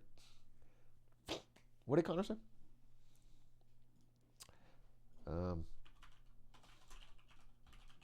Because he was on that show. He said, if I ever work with Nintendo, I'll just purge my Twitter because they won't know how to use Wayback Machine. Oh, yeah, for sure. Yeah. But you would have to purge your Twitter, Connor, because you've said fuck Nintendo like every 3 days for the past year. If they sat Connor down in a room and went through his Twitter, it would be like, fuck Nintendo, eat my ass. Fuck Nintendo, they fucking suck, loud fat dick. Nintendo makes garbage games and they're garbage human beings. That it would just be like nonstop. Yeah, that would literally just be fucking Connor's Twitter. So I don't think Connor's Nintendo brand ambassador. All right, let's see. Okay. Wait, I was getting to a point in this story. Oh no, that was just explaining why that Nintendo was weird. About social. So that was my that's a fail. So let's go to the next one. Let's go to the. That's why they probably fired the guy from Nintendo France. Is what I'm trying to say. Am I watching Worlds? Not really. I'm gonna watch Worlds when it gets to the good teams. Once America's gone, or in this case maybe Europe this year, then I'll watch. I don't want to watch my countrymen get shit on by Koreans. I watched it too many times when I was a League player. Liquid's not going to the finals. I'll make a bet. I'll make a bet with anybody. I'll make a bet with anybody for any amount that Liquid doesn't go to the finals. You have to put your money in escrow because you won't pay out. So we're going to have some third party take your money ahead of time. But I will make any bet with any amount to anyone. No American will win this, will even get to the finals.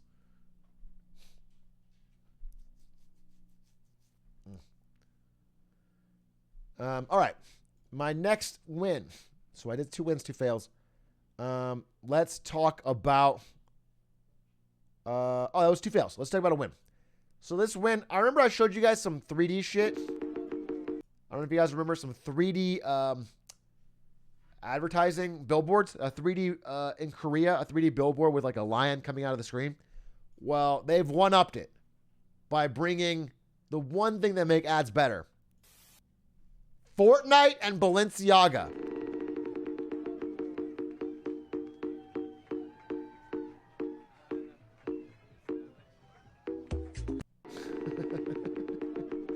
So it's a dog wearing a Balenciaga Fortnite hoodie. And so, if I'm being honest, this means this medium's already dead. I thought it was cool last week, and now I think it's dead. It had a good run. It had a good run. There was a good 3D billboards were sick for a week. No, they're sick. I mean, it's cool. The thing about it is, at least for now, until we've built up the mental antibodies to look away, there is no way I don't look at this. In person. Like, if I'm here, there's just no way I don't look at it. Like, how do I can't ignore it. It's a giant fucking dog in a Fortnite hoodie. And you can't... you know, it's eye-catching. It's eye-commanding. And so these will be good until we get used to it, and then we don't care anymore.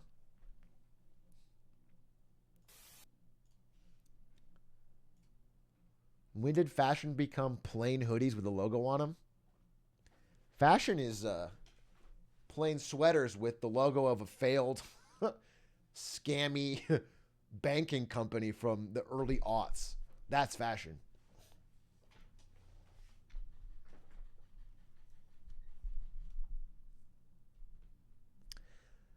Thoughts on the Dave Chappelle shit? I haven't seen the special. I mean, I heard it's the same as the last one where it had some transphobic shit. Yeah, I don't know. I have to watch it to give my actual take, but it's probably bad. The only thing that makes me sad about hating on it is that it means I have to agree with Hassan about a piece of media. Because I saw Hassan tweet about it, and I hate agreeing with Hassan about music or movies because I think all his takes are generally... I like his takes when he's talking about politics or on stream, generally. I hate his takes on music or movies. I just don't like him. They always feel like he's never even watched it. Whenever I listen to Hassan take on an album, or I always feel like you probably haven't even watched it, and you are literally just amalgamating some chat messages to make the right take. That is the opinion I get. Now, again, I think he's very, very, very, very smart, and I watch his stream a lot, so I'm making fun of him. But about media, I hate to agree with him, but it sounds like he's right. It sounds like he's right about this Dave Chappelle stuff. I haven't seen it. Yeah, it's like American Psycho. It's like American Psycho. Where it's similar because he's also super hot. It is like American Psycho because he's super hot, like, and he's got like these deep opinions on.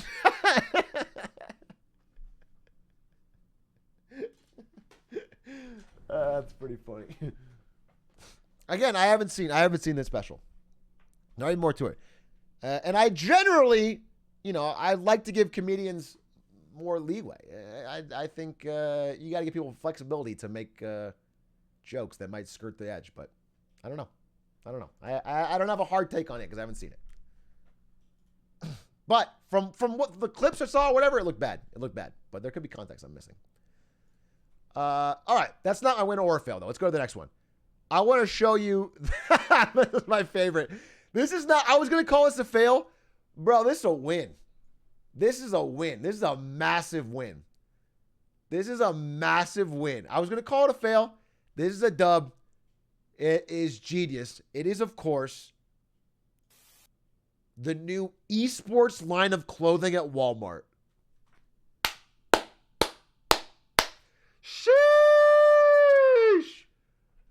Look at this.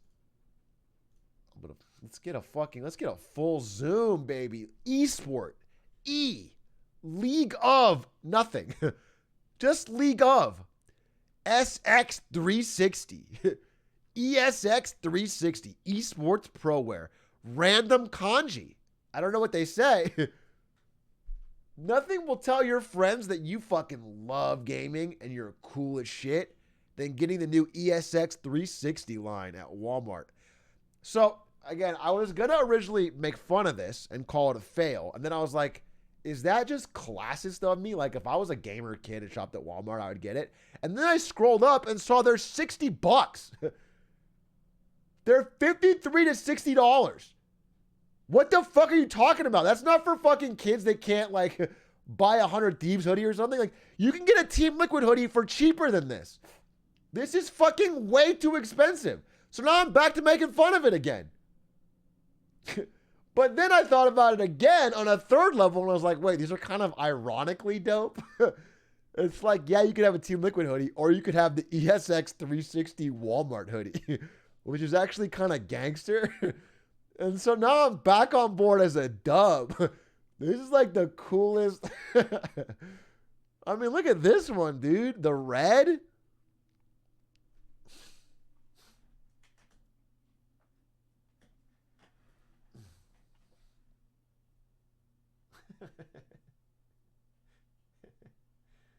It feels like something your mom would buy for you because you love esports. Well, then she truly loves me because I do love esports. And it'd be a great gift. I hope I get one of these. I would love to know what this says. It's just some random kanji, which is really funny. They're so busy. It's such the opposite of like all the esports teams merch. And you got to leave the sticker on too. It's like when you leave it on the brim, you know. You want everyone to know this is a fresh ESX 360 original. It says Elite Gamer Beware. Does it actually say that?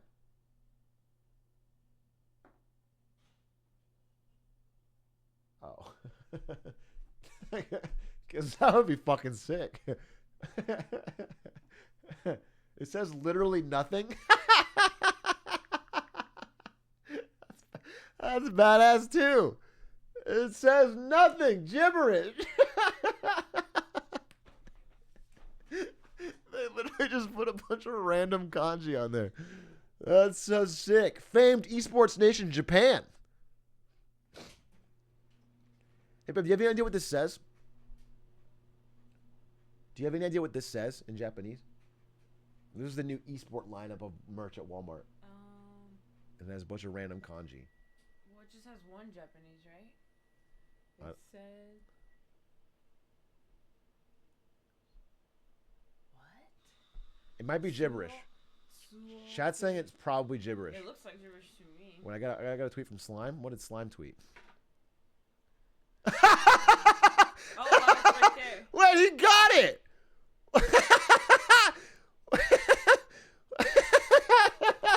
Holy shit! He's literally ahead of the game! Oh my... Fashion icon Slime. Dude, that's actually so sick. How is Slime ahead of the game? Fuck, what a Chad. Oh,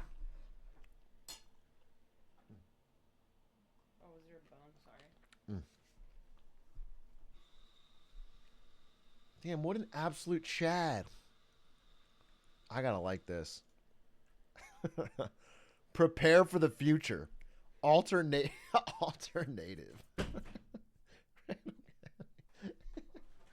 League of Gamers. Why is there so much stuff on it? It's so fucking busy. What does this say? Embrace the present, prepare for the future.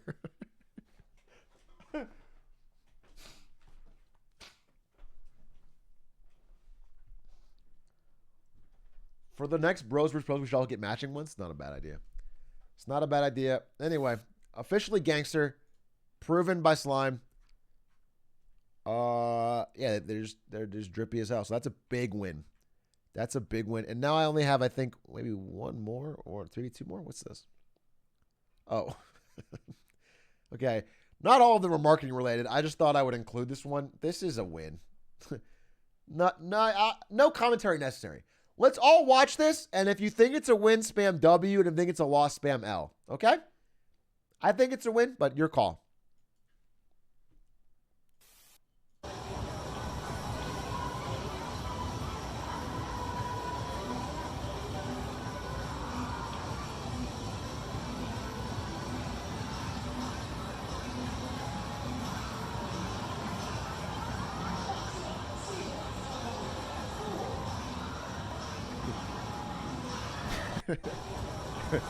That's it. That's it. All right. But you know what? If you guys don't know, it's a reference to a popular hidden gem game called Among Us that real gamers will know about.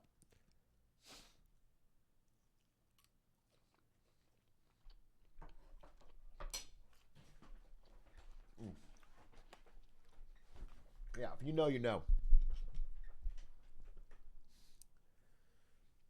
I got that costume for Maya's Halloween. I even got the red one. It's fucking sick, Connor. I can't wait. My plan is once streaming dies for me, I'm going to farm Reddit karma by just posting Among Us box art every day and say, remember this gem. I'm going to do it ironically at first, and then eventually I'll go to R Gaming and get actual as the Zoomers grow up and the Gen Alphas grow up. And I'll just do that for the next few years, and eventually Reddit karma will be worth more than gold as the internet takes over. And so that'll be my retirement income. I already made me a steak, so I'm eating it. All right, fuck off.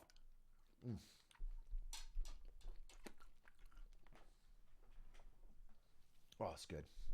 All right, let's see if I have one more. Oh, yeah, I guess I do. I guess I do. This one is a dealer's choice. So usually I decide if it's a win or a fail, but very occasionally I will ask the chat. And I want to know what you guys think, because this commercial kind of haunted me. Well, actually, we have to do the Coke commercial too. We have to do the Coke ad. This is not the Coke ad. The Coke ad I was going to do a separate thing on, but it's been a while, so instead of waiting, we'll play the Coke ad and talk about it. Let's watch this one first, and we'll watch the Coke ad. Coming this fall.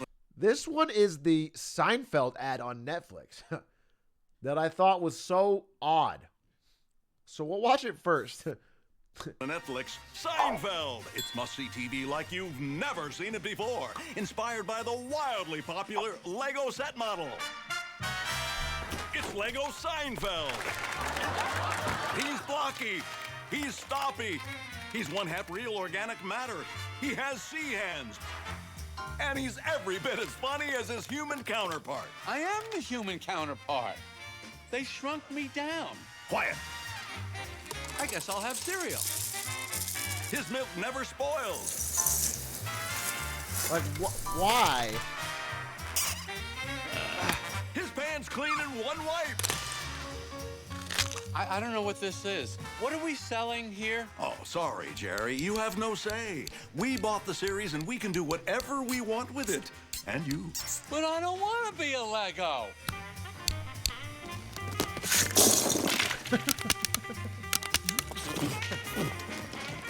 I don't even know who I'm working for at this point. Hello? Hello? This phone is not real. Lego Putty sold separately. Yeah, that's right. Lego Watley not available. What happened to Watley? He did like 5 episodes. 6. I don't know how this happened, but I am not a toy. All 180 episodes only on Netflix. Like, what? That was maybe an ad for the Lego set? If that, I don't even know if that's real. But that was supposed to be an ad for the show. Why is that a show for, why is that an ad for the like, I don't know. Obviously, people are going to watch Seinfeld on Netflix no matter what. It's a very popular show. People will watch it. But if you've never watched Seinfeld, why would that get you into watching it? Why would getting Jerry Seinfeld in the Lego suit and Bryan Cranston there? Like, if you get Jerry Seinfeld and Bryan Cranston to do an ad for you, and that's how you use them?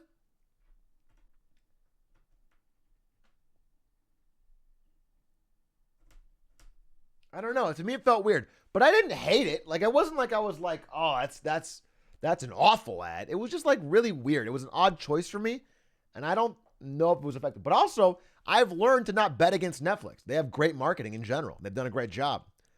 So maybe there's something I'm not seeing. Listen, I'm not overly hating here. I just thought it was really odd.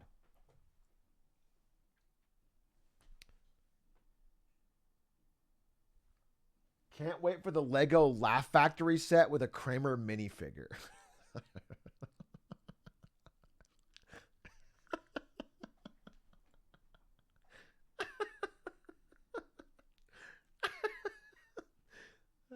That's a good one.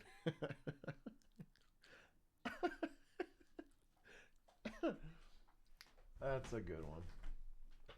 That is a good one. Norm Macdonald had a good joke about, if you guys don't know, Kramer, one of the characters in Seinfeld, was doing a stand-up set at the Laugh Factory and went on a racist tirade when he got heckled and ruined his career. Just straight up torpedoed his career overnight. Michael Richards, yeah. And I think that Norm Macdonald had a good joke about it, but I don't remember.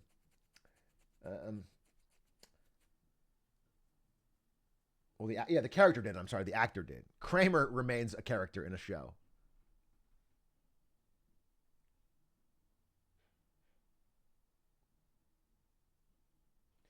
I made that joke last month on Twitter, and no Minecraft stands knew who Kramer was, so I didn't get canceled. Nice. Another win. They knew who Drake was, though. They definitely knew who Drake was, Connor. You gotta go a little farther back, I've noticed. You can't... Drake was close enough.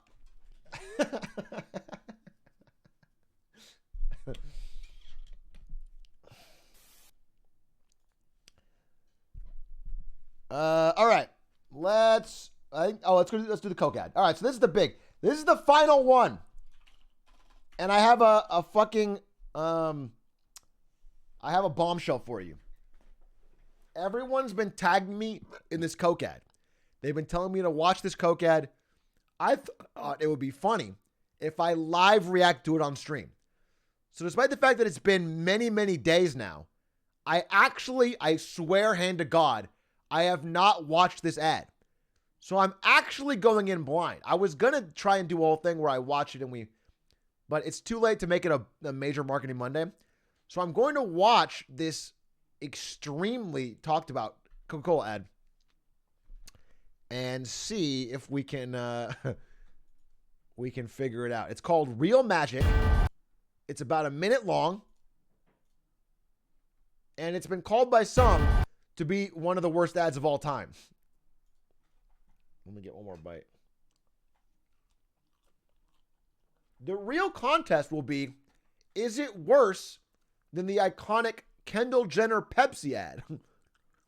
That is the real question. Who has made the worst soda ad of the past 10 years? Kendall Jenner Pepsi or Coke Real Magic? We're going to find out right now. Let's watch it. I'm going in totally blind. I've only seen the first 5 seconds. Then I try to stop.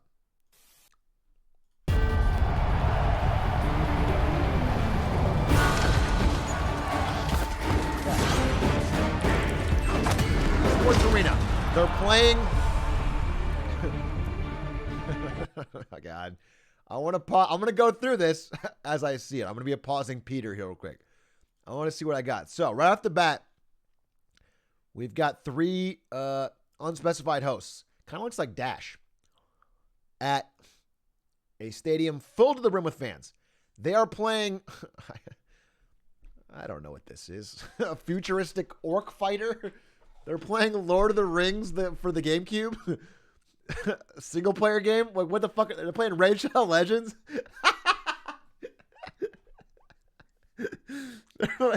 They're playing Raid fucking Shadow Legends World Championship? Crowd is losing their fucking mind. But then, this orc gets the drop on this gamer. No, I'm sorry. The knight knocks him back. And he fucking slumps his chair. His name's Shadow, by the way. Cool. No, I'm sorry. Wait, no, Shadow's his sponsor. His tag is G Warrior.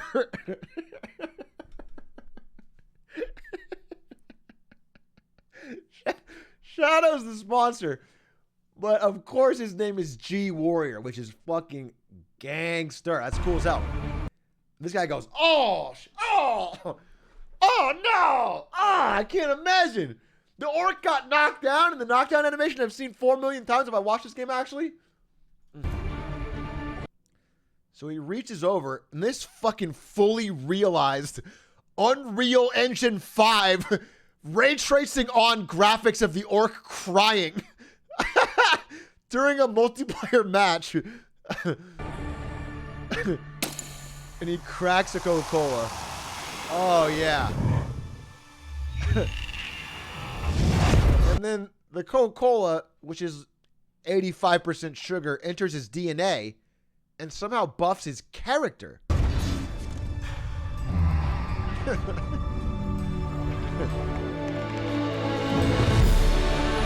Just putting down the weapons. You see? Okay. Sorry to pause again. In the middle of a tournament where no one was getting hurt, right? Because it's a gaming tournament. It's like equivalent to LeBron James throwing down the basketball and like shaking his opponent's hand. They can still be friends and compete. No one's getting hurt. It's not a real war.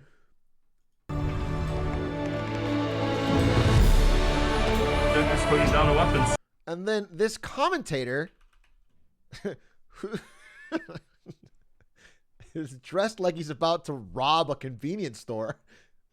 Says, and then they throw down their weapons. You seeing this? Average Jonas, famous streamer, says, are you seeing this? Chat, this is... Let's read what the chat says. They say, lag? Did you see what I see, or is my PC dead? For real? Question mark. The end is near. Screenshot it. We're witnessing history, TT. Screen, OMG. Hi, guys. Are you freaking kidding me? That's some kind of fatality. Shake my head. Some guy talking in Korean saying, Bill Suren, Umika, Isa, Isnayo. I don't know what the fuck that means, but I can read it. This is nuts. OMG, did you see that? Take that axe back and fight. I smell a secret smash move, Gambit style. Atrioc'S viewer. We got an Atrioc'S viewer. I'm glad one of you was watching Average Jonas in your spare time. Hello from Paris. Did I miss anything? Also an Atrioc'S viewer. Another fucking Atrioc'S viewer. Oh my god. When did fucking Average Jonas take my whole fucking shtick? Okay.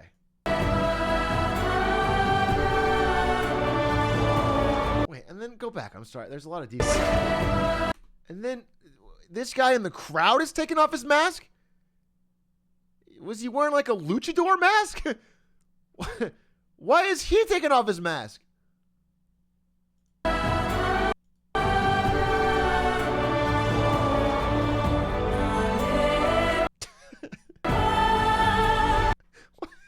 This is not a powerful moment.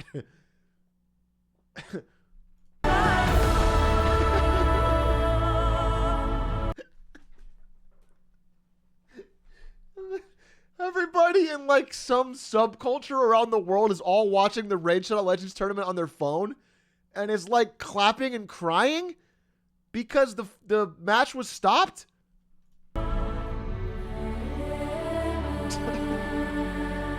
We are one Coke away from each other.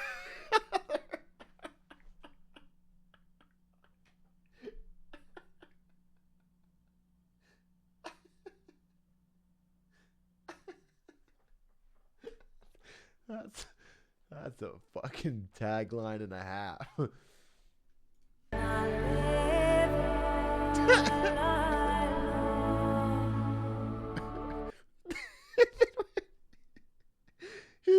salutes his own character? So the character is no longer represented by him. His character has now become alive through the coke in its DNA. He salutes his own digital character, who is now sentient, who nods back.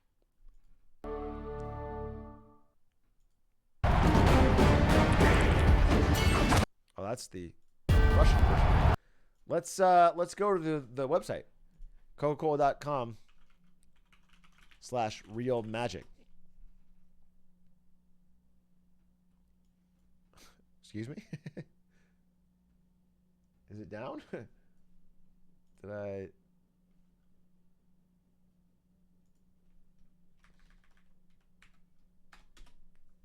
Oh, I got it. All right.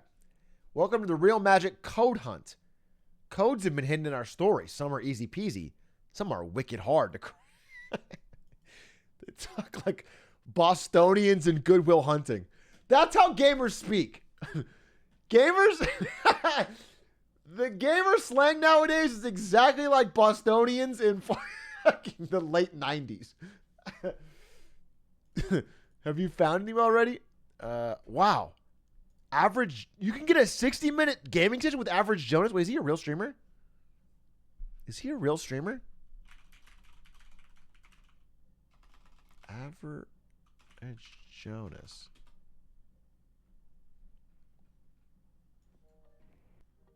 Oh. Wait, he actually is a real streamer. He's huge. Bro, he's fucking 10x bigger than me. He's a Valorant pro? Oh. That's kind of hype. I want to make sure his chat... Coco wouldn't lie in an advertisement, right? Let's just make sure his chat is like that.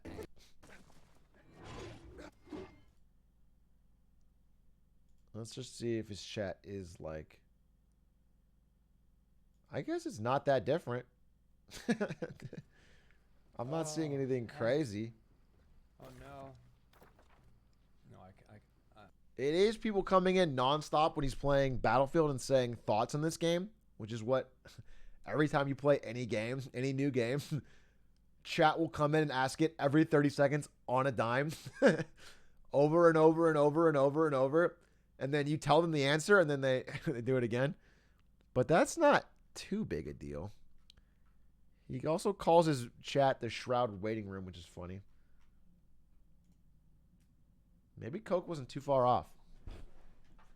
When did the thing come out? I want to see his chat on the day it came out.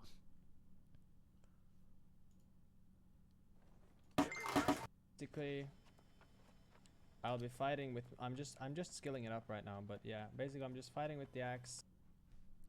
He's just playing New World, man. I don't even see Battlefield. Thoughts on the ad? Thoughts on the ad? Thoughts on the ad? Thoughts on the ad? He plays a Shroud? All right, well, that's him say. Anyway, you could win 25,000 bits on Twitch. You could win this original artwork, maybe as an NFT, perhaps. You could win, if you scroll way down here, past, I'm sorry. They buried the lead here. You could go to the World Cup, or you could win 500 bits. And you couldn't find this without scrolling past it.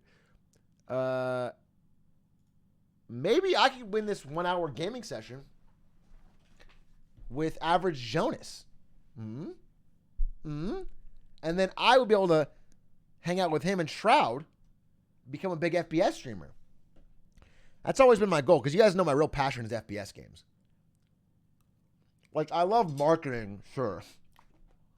And I like puzzle games and...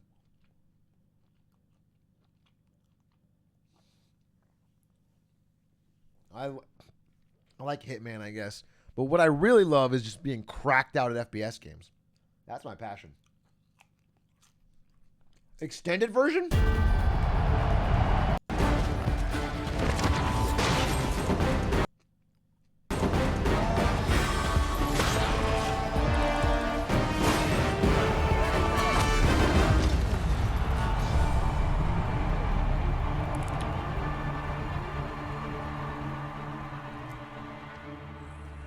Wait, the plot of this is also, this kid was losing. Wait, this kid was down 1-2 and losing. He's about to lose the best of 5. And he pulls the fucking Coke Gambit to just fucking forfeit and change the whole fucking paradigm. Wait a minute. He's like, no, I didn't lose. I didn't lose. We created peace. You fucking cheated. This is cheating. You lost the fucking best of 5. Right as you're about to lose it, you fucking match fix to fucking turn into a world peace.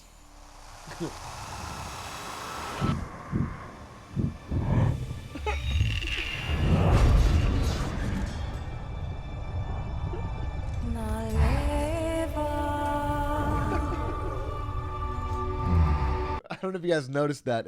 It's a little bonus in the extended edition. The orc flashback to his orc wife and daughter. Because he's got some kind of fucking backstory for a fucking multiplayer character. For a 11-year-old kid playing it, by the way.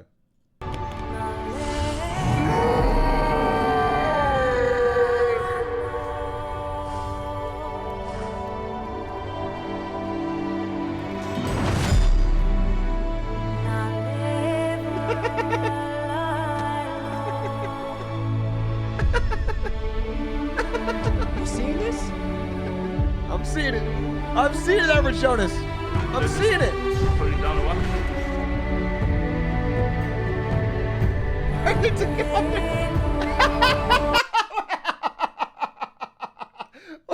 Why is the news? Why is the fucking news? We will no longer fight. Bro, it's not a real war. If you're playing Smash Bros with your fucking friends on Hyrule, and you fucking drop the Pokeball and say, we will no longer fight. Wait, we're friends here. Why are we fighting? It's insane. You're playing a video game. No one's getting hurt. It's so friendly. It's a good sign for the youth of America when our schools and libraries are filled with Raid Shadow Legends on every PC. Every single person here is only here to fucking play Raid Shadow Legends.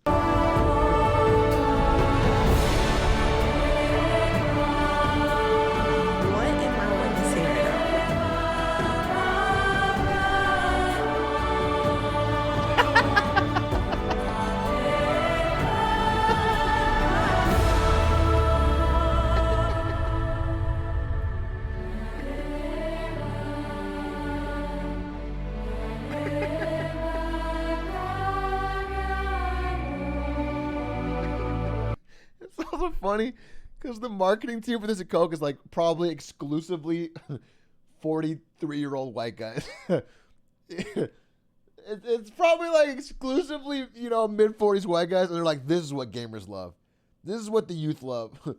We got him. We got him. This is the we've got all the subcultures locked.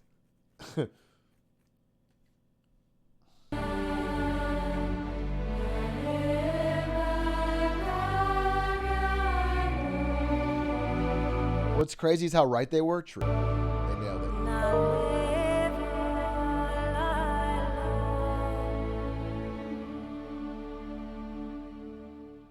Yes. Yes! Wow. So Pepsi may have solved riots in the real world, but Coke did one better. Coke solved violence in video games. And for that, in my mind, they win. Greatest soda ad of the past 10 years. The message is so strong. The message is, if you play any video game against another person, you are perpetuating a cycle of violence. There is no ethical way to fight somebody in a video game. Thank God someone said it.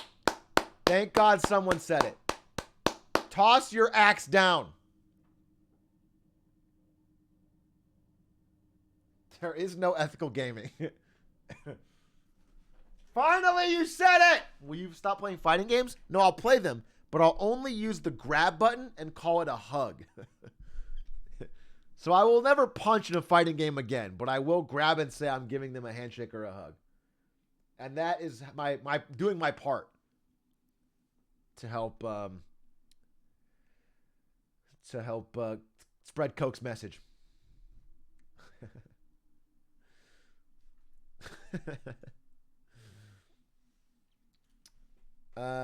Yeah, pretty boneheaded by them. I assume somebody said it's similar to the plot of Free Guy. Free Guy was very successful. The movie did pretty well, especially for its budget, and got praised for kind of treating gamers not as like a joke. I assume they sort of saw that or saw the success of that and tried to emulate it in some way. And I think they just kind of sucked out all the joy of Free Guy and the humor and made this, this weird fucking ad. Is Free Guy good? Yeah, it was pretty good. It wasn't like amazing, but it's a solid movie, and I thought it like was it handled gamers pretty well. Listen, I get bored in a lot of movies with a ton of CGI fights, and so that part still bored me, but I thought Ryan Reynolds was good. I thought there was funny parts. And it had a cool idea. I always thought, in my mind, so speaking of Free Guy, it would be a really cool horror story for the modern day to do a story about almost like a creepypasta, but like a story where people are playing an MMO and there's one NPC, like shopkeeper, they find that's kind of weird. And anyway, the twist would be the shopkeeper is an actual person trapped in the game, and the only way they get out of the game is by convincing you to become the shopkeeper. And so, like, they over the course of the game, they trick you into buying a certain item that binds you into the game, and then it ends with the person just stuck there forever. Like, the main character ends up stuck inside the game, locked in there forever, having to work as a fucking shopkeeper. And it ends with them saying the same opening line the shopkeeper said, like some fucking stupid line, like, "Hey, welcome to the shop."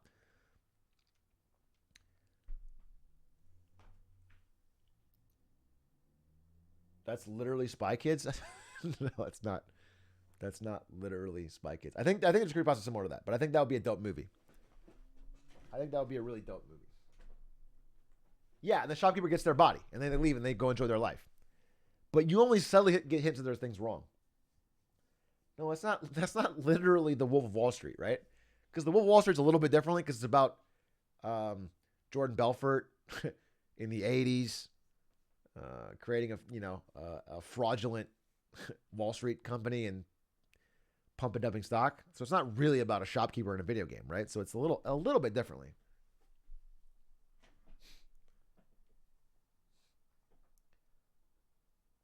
That's literally American Pie. No, again, American Pie is about a guy that fucks a pie.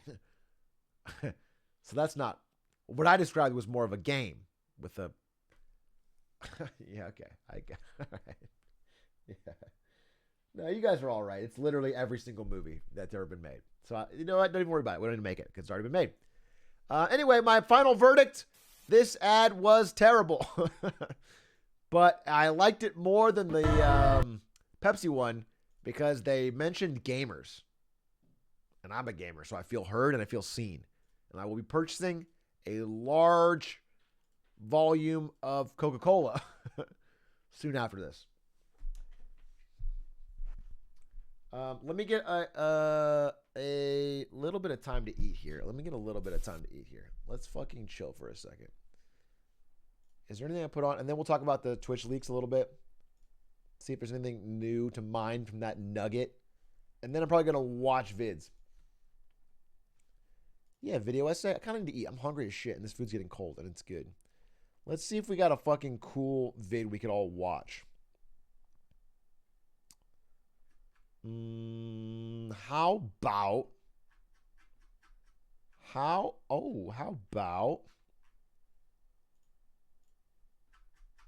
this one called The Economics of Esports?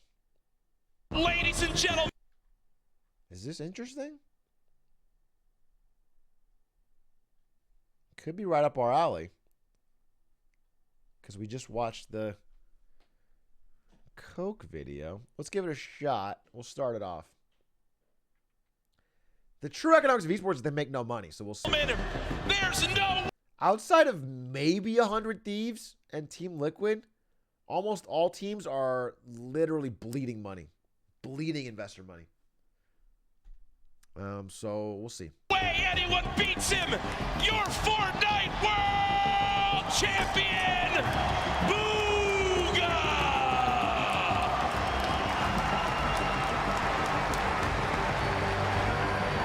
Fortnite! The event you're looking at right now has more spectators than the NFL.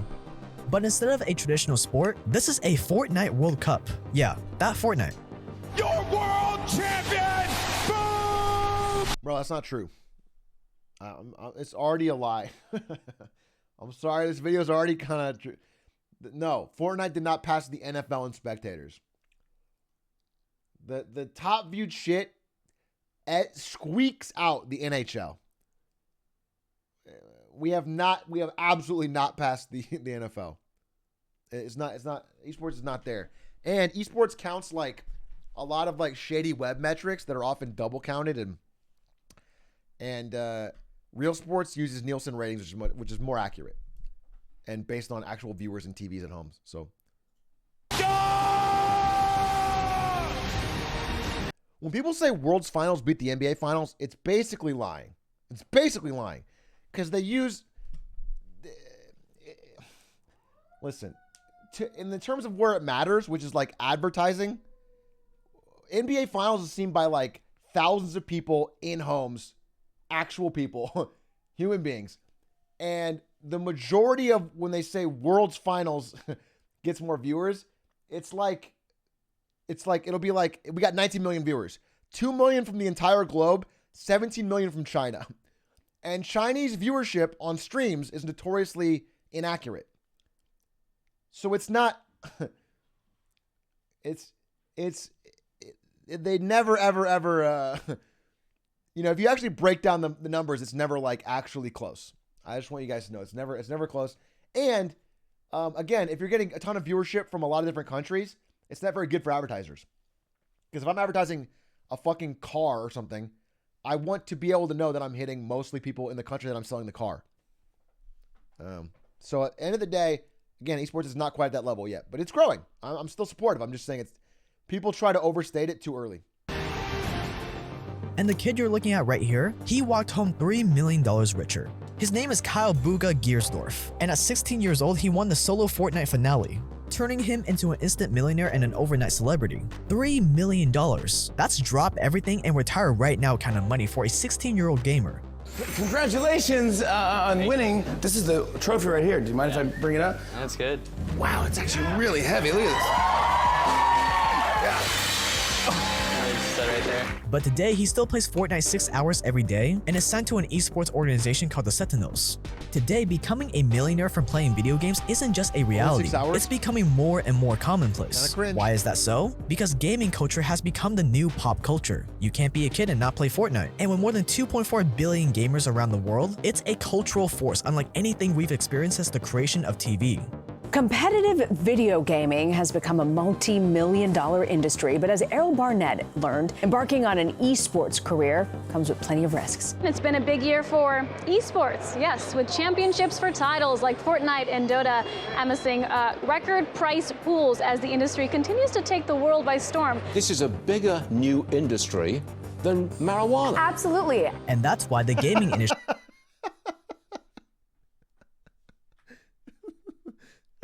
bigger new industry. This fucking guy. Wait, let's get you guys over here. I don't want you guys to miss this guy's reaction. This guy, who I think is a hardcore gamer, is just stunned that gaming could be even bigger than marijuana. Than marijuana. Absolutely. And that, by the way, yeah, it's like not even close. Gaming is so much bigger. That's why the gaming industry is now bigger than film, music, the NFL, the NBA, and the MLB combined. And being that when you mention... Again, it's a little bit of exaggeration. I've used the stats similar to this, but most of this is mobile games.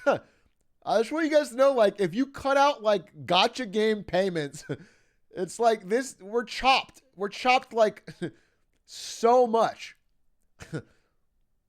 The vast majority of gaming income that makes it get to this level is like people buying fucking Farmville tokens and shit. It's in Genshin Impact. And so, like, AAA games are not, you know, massively bigger than film.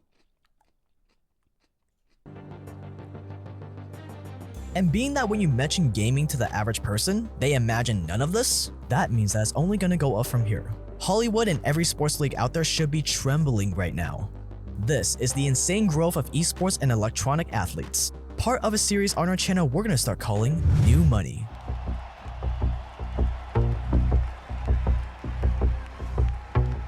LeBron shaking and shitting right now. LeBron sees Booga win $3 million and he just fucking starts crying inconsolably. He is trembling. A lot goes into the esports industry. You have all the digital and physical infrastructure to make these giant esports competition spectacles happen. You need esports teams to support esports players, and you need all the actual gaming equipment. That's where ESE Entertainment comes in, today's video sponsor. ESE is a publicly traded esports company on the TSX Venture Exchange in Canada, trading under the ticker symbol ESE. They own professional esports teams. I'm glad they could sponsor this video, but you know what's funny? You know what's funny is that I was just thinking, because when I was at Twitch, I saw a lot of these decks or PowerPoints from esports teams that would say shit exactly like this. They would be like, esports is bigger than the NFL, and if you don't invest now, you're going to miss the boat. And it was like the same graphs that this guy had in his opening. And so it makes very much sense that like a scammy esports company is probably sponsoring it. Entertainment comes in today's. Stick to the end to learn more, or stop what you're doing right now, pause the video, and click the link in the video description to learn more about ESE now.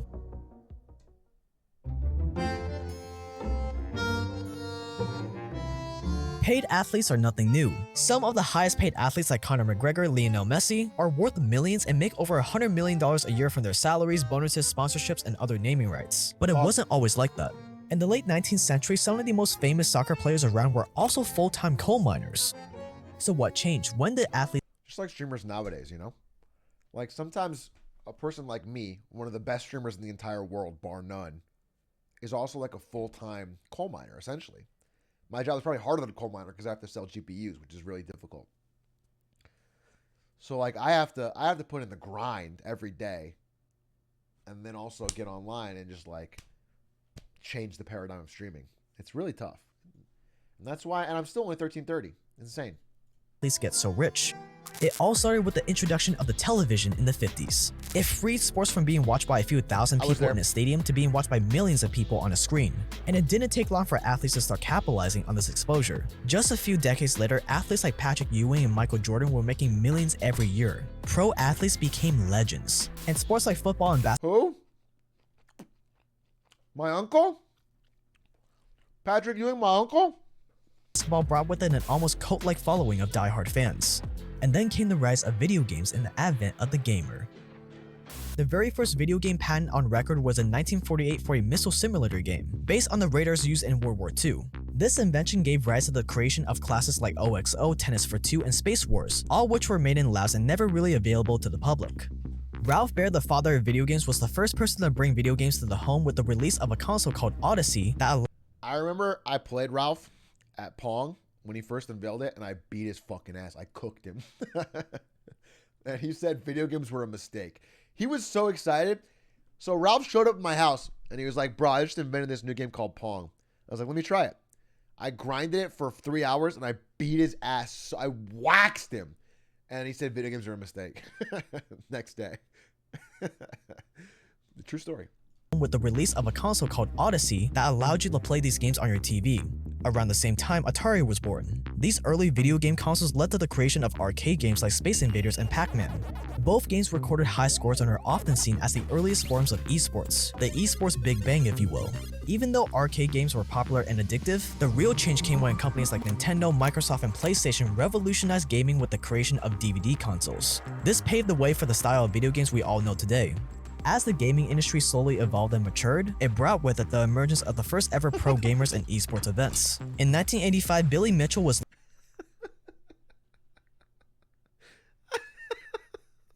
That's the clip you chose? revolutionized the gaming that we all know today, and your clip is an unbroken 30-second clip of Kevin Spacey grinding PS2 to the screen? Listed in the Guinness Book of World Records for having high scores on 6 arcade games. He was probably the closest thing to a 1980s pro gamer. The popularity of games like Donkey Kong and Pac-Man also led to the very first esports events, in the form of head-to-head arcade competitions like StarCade. Sure, there were video game tournaments out there, but only a few people knew about them or cared about them. Then in 1997, something insanely unbelievable happened, at least for that time. A student named Dennis Thresh Fong, the world's first genuine professional video gamer, won a Quake tournament with a prize of $5,000 and a Ferrari 328 GTS, owned by the software legend John Carmack. His win put esports on the map. What do you think about the future of a professional gaming league? I mean, is there merit to this? Is there going to be a professional sport, a big thing in America, you think? I think sometime in the future. I mean, I think the timing-wise, we don't really know exactly when it's going to happen, but I think a lot of us gamers know that it will happen sometime. But I think really what's really holding back gaming right now is, I mean, this is a technological. Thresh is a fucking OG. Actually ahead of his time. Actually one of the first fucking people to win a tournament in a video game. Speak passionately and cogently about gaming being dope and competitive. And he won a fucking Ferrari back when when grand prize was like $200, he won a Ferrari. Actually a gangster. Actually a super cool dude. Side to it, but I think really it's probably more cultural in that gaming, I think in the past was not really a cool thing to do or talk about, you know? Not at all. It was the thing that the nerds did. Exactly. But I think more as opposed to then. Remember gaming in the past when it was something nerds did, but not now in 1995. Now it's cool as fuck. With our gigantic Dell PCs. Was not really a cool thing to do or talk about, you know? Not at all. It was the thing that the nerds did. Exactly. But I think more recently with the PlayStation 2 and the Xbox and, you know, a lot of these future things in the rock stars, and, you know, everyone's talking about playing games now. Absolutely. I think it's really changing the perception of what people have about games and gamers. And I think as that perception changes, I think, you know, professional gaming will grow into something really big. And people were slowly starting to pay attention to the way video games, usually reserved for kids with braces and thick glasses sitting in their parents' basements, were turning players into celebrities. Powered by the momentum of cult-like fans and followers, gaming and consoles continued to evolve. And the popularity of esports slowly rose until 2011, when the launch of a new platform called Twitch changed the game forever.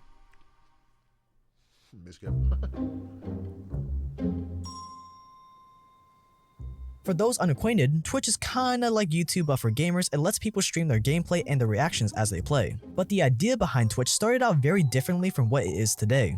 The platform was originally called Justin.tv, and it started gaining popularity when one of the founders, Justin Kahn, decided that it would be a good idea to strap a camera to his head and stream every minute of his day to the internet. At one point, he got doxxed and swatted live on camera. The first SWAT! No, I did not call. The idea of live streaming caught on, and people from all over the world started streaming videos of them working, dancing, or just existing on the sites. People also used Justin.tv to illegally stream sports matches, which led to lawsuit after lawsuit. Viewership eventually started dropping off except for one segment, gaming. So the founders cut their losses and turned their focus to making game streaming the very best it could be. They added gamer-friendly features, recruited gamers to stream on the sites, and rebranded it as Twitch TV. By February 2014, Twitch was the 4th largest source of internet. February 2014? That is a pivotal moment in Twitch's history. That is a pivotal moment. February 2014. The moment gaming changed forever. And Twitch hired Big A. Woo! February 2014? Let me just pull something up here.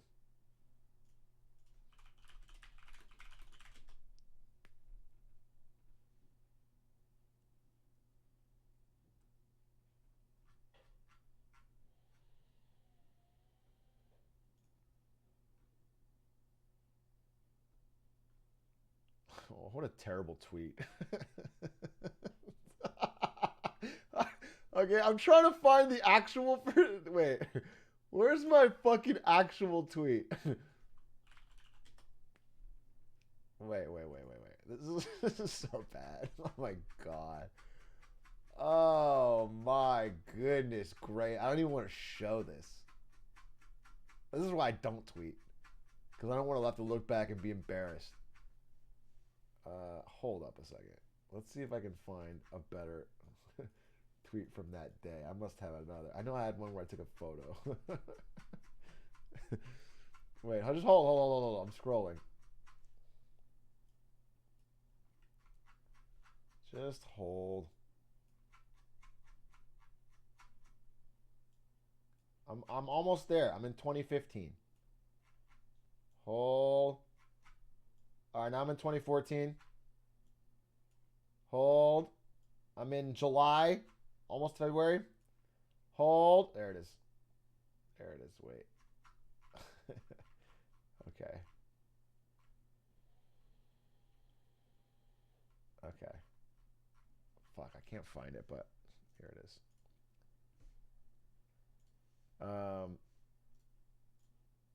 Here it is. Fuck, I don't want to show this. This is my tweet from the day I got hired. Awesome first day at Twitch. Learned cool stuff, met cool people, and still managed to fit in a Super Mario 64 speedrun. Hashtag game life. No likes. 0 likes. 0 retweets. Fucking cool as hell. Fucking cool as hell. What is this one? Is this the one? No, you already. It's the same one. No, it's got. Oh, thanks for the likes. Oh yeah, the retweets and likes are pouring in. Thank you for the likes. Wow, huge. 3 retweets, 24 likes. Wow, thanks everybody. I can't find the tweet, but I now have the photo. This is the photo of my very first day at Twitch.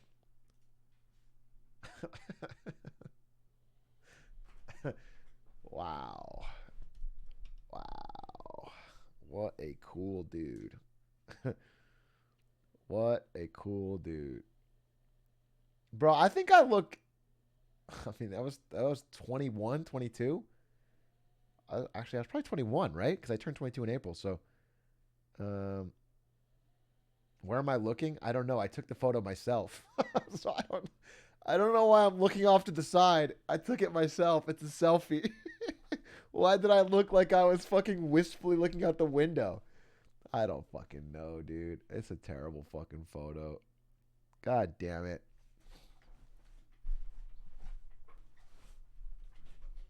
Strong jaw, though. Strong jaw.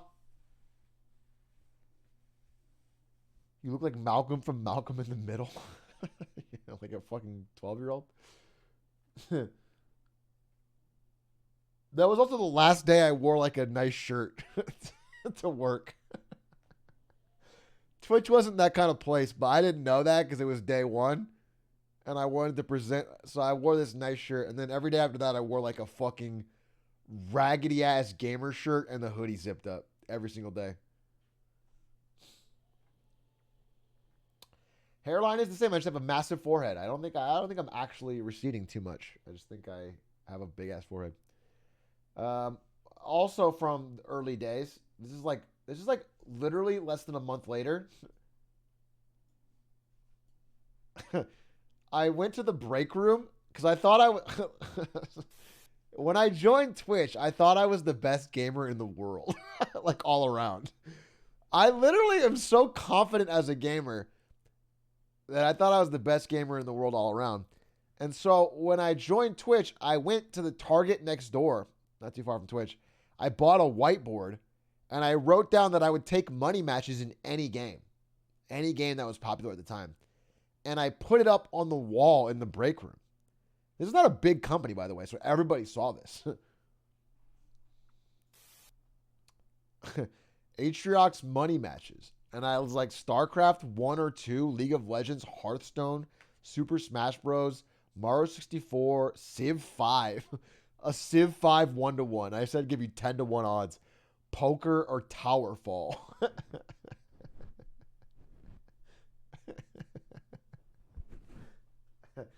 And I started to lose money quick.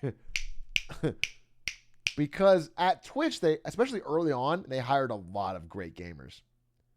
They hired a lot of great gamers. Now, I won some. I'm not saying I'm a fucking competitor here. But, like, there's people that were just amazing at League. People that were just amazing at StarCraft. People that were just amazing at Hearthstone. People, fucking Bobby Scar. I remember I wrote a note above this, except for Bobby Scar. Because, of course, Scar was going to fucking destroy me in Smash Bros. For a $20 1-to-1 match. So I put an exception. I think I was the best Mario 64 racer in the office. I don't think I ever lost this one. I never lost Civ 5, but nobody wanted to play it. Because a 1v1 Civ 5 game takes 8 hours. So I don't know when you're going to fit in work. And then poker, I wasn't the best, but poker's kind of luck-based. So anyway, this was a very egotistical move of mine. But people kind of knew me from it. I made friends. Why the fuck did you 10-to-1 Civ 5? Because if you guys don't know, when I was unemployed and I was searching for the job at Twitch, my good friend Nathan Stans, this is one of the reasons Stans is my best man, by the way. When I was unemployed, driving all over California, had fucking $0, like writing fucking shitty esports articles to get paid $15 to buy Jack in the Box, Stans would log on at night and play Civ 5 with me. And it was like my one escape from what was a very difficult period in my life. Stans was like the one, and Stans was still back in Arizona. He was the one person that was like hang out with me and just log on and play Civ 5. And I would beat his ass pretty regularly. And I was very good at 1v1 Civ 5. But anyway, Stans is a real one. Stans is a day one. Stans is my diehard, and I'm so glad to have him as my best man. And I really appreciated it. You don't understand. Like, to have somebody log on and jump on Discord or Vent or whatever we used back then and just talk to you and shoot the shit and play Civ 5 and have hours of that is huge. That's when it's very fucking huge. It was a big deal. It was very kind of Stans. I mean, I don't think he did it to be kind. I think Stans was probably also doing nothing. He was probably also just fucking chilling and enjoyed it. But for me, it was a big moment. You know what I'm saying? It was a big deal. It helped me keep going because I wanted to move back home very quickly when I wasn't making any money, but I didn't, partly because of that. Starting salary at Twitch, 70K? No. Starting salary at Twitch was 45K because I didn't negotiate at all. I took their very first offer and I begged them. I told them they couldn't take it back. I've told the story. There's a good video on it. By the way, 45K is a good salary. It's just very hard in San Francisco in 2014, living in the city. Because cost of living was like, I don't know, 5 to 8x the rest of the, it's like the most expensive place in the world, in possibly the world. Maybe Shanghai was more or something, or Hong Kong. It was the most expensive place in the United States. 45K was not livable, really. My rent was like over half my paycheck. And like a burrito at Chipotle costs $11.50. You know what I'm saying? Like cost of living in SF is fucking crazy. I'm glad I don't live there anymore. And I kind of want to eventually get out of the Bay Area because I think it's just too expensive to live.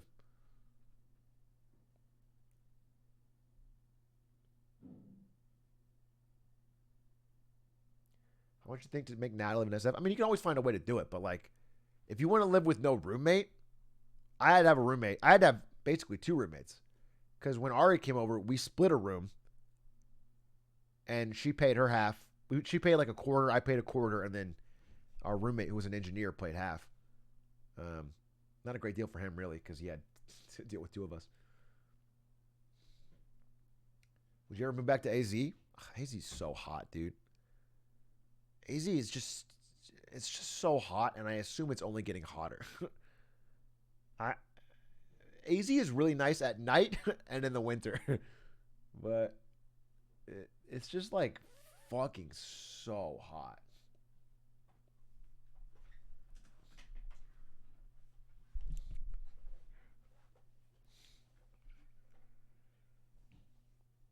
I'm currently cooking in this Master Chief costume.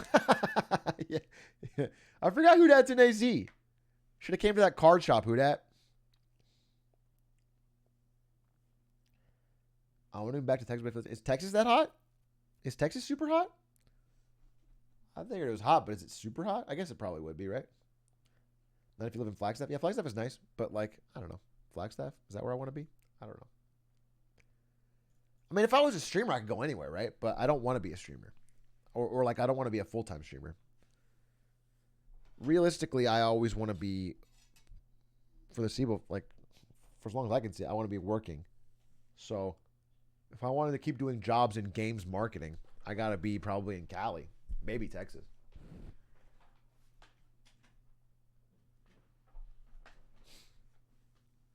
If you could work fully remote NVIDIA, then I would probably move to SoCal or Arizona. If NVIDIA would let me do fully remote, I would probably move to SoCal to be near Stans and Lud and all my friends in LA. Or I would move to Arizona and be near my family and original friends. If they would let me do fully remote, but I don't think they would. All right, that was it. That was my Twitch early days story. I don't think I have anything else.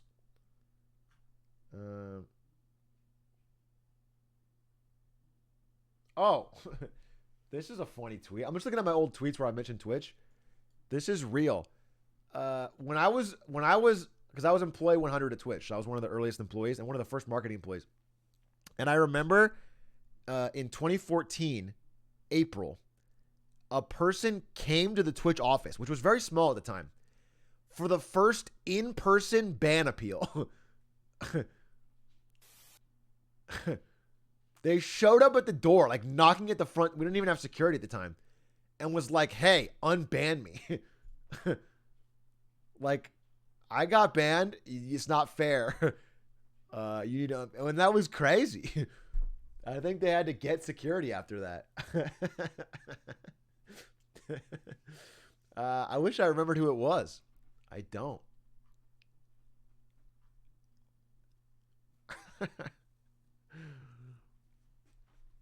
You're going to have to open an office and have a line like the DMV for ban appeals.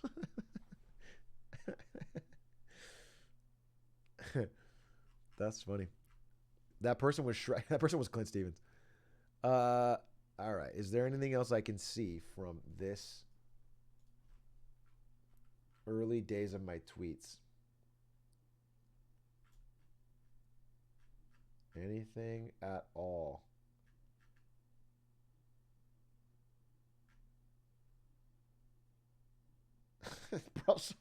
Bro, my tweets were so bad. Jesus Christ. This is why I always thought like I used to tweet a lot, and I just stopped because I didn't really care. But I apparently stopped because I just had bad fucking tweets. Look at this. Oh, I just don't tweet now. I think Twitter truly is a waste of time. It's like, it's one of the least value ways to spend your time because you just always feel, I don't know. If you have a funny tweet and you just drop it and leave, that's fine. But spending a lot of time on Twitter generally makes you feel like, wow, I wasted that. In 2014, I tweeted over 100K current viewers from Melee on hashtag Twitch. This is a real esport. 2 retweets. I mean, it's a fine sentiment. It's just like, what?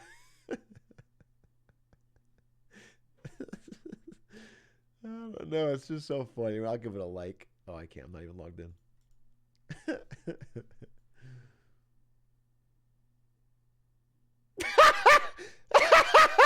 Oh my God. This is a real tweet I made.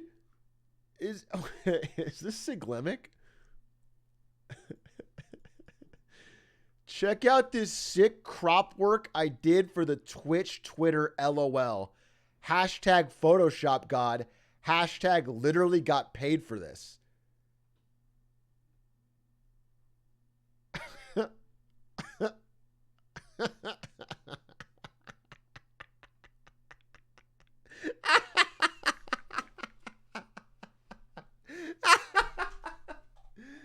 Holy shit. From humble beginnings. From humble beginnings. From humble beginnings. From humble beginnings. This is the best Atrioc tweet of all time. Excuse me? Wait, I lost it. You peaked 4 years ago. Shino Stalin equals ballin'. Smash that RT button if you agree. Shino Stalin is a way to be infinitely invincible in Melee with the Sheik character. And this is a gif of me doing it, I guess. This got 66 RTs. This is a good tweet. 66 RTs, baby. This is a good tweet. Don't get me wrong. Obviously, this is a fucking good one. Mute King, RT plus 1.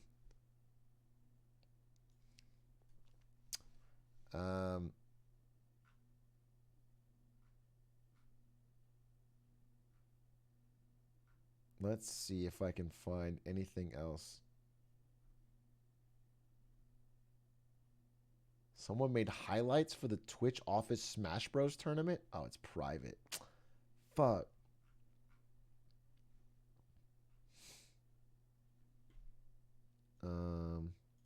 Maybe this?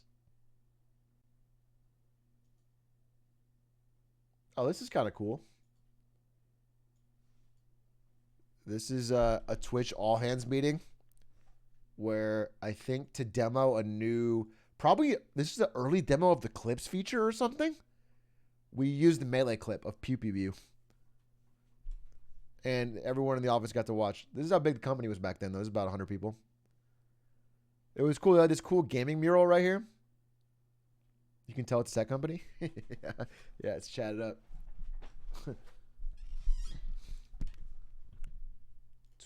What's this?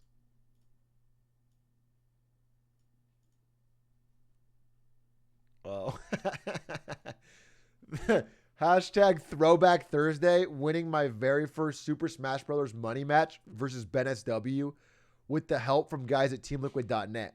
$50, baby. And then I fucking photoshopped it to say, wait, I have to move my face. To say, LOL, nice try, Falco, and Chic God.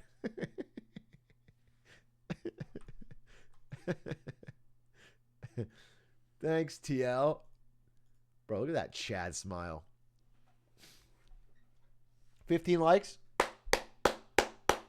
Dude, I've fucking been. I've been out here, dude. I won $50 playing Melee in 2014. That puts me in the top fucking 1% of highest earners in Melee. In 2014.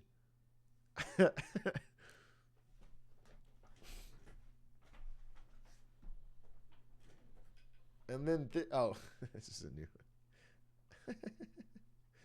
And then Ari put heart. This is before she even moved to SF and we started like dating again. Ooh, a little subtext of what was to come. Perhaps this queen saw some potential in this up and coming Melee upstart.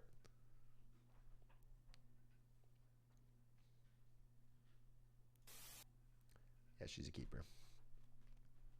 Ask her if this is what did it. Yeah, she's like, I'll move to SF if he wins that money match. Oh, man. These are all pretty cringy. I should probably just delete all my old tweets after we make fun of them today. Oh, look at this. The first day I got Maya. Wait. Oh, my God. This old tweet. Look at Maya. I mean, the first day I brought her to work. What a cutie pie.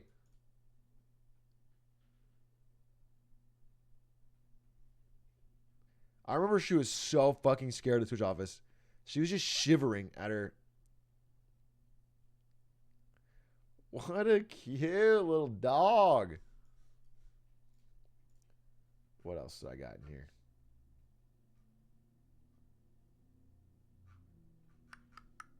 From Atrioc.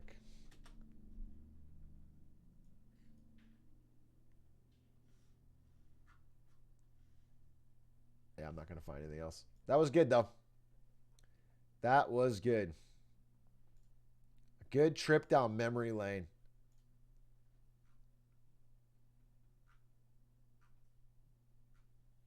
wait, maybe?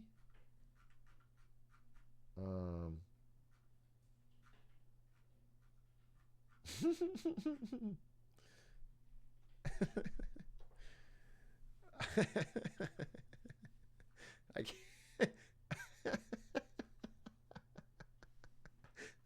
This is gonna be tough to explain. At one point, we made a fake esports team called the Digital Cobras that I made a logo for. This is it was never intended to be real. But we did make the Digital Cobras, which is a fucking badass. And if you yeah, it's an NFT. If you guys would like to buy this, it's only fucking 38 Ethereum. Mm-hmm. Yes, sir. You guys be part of the Cobras?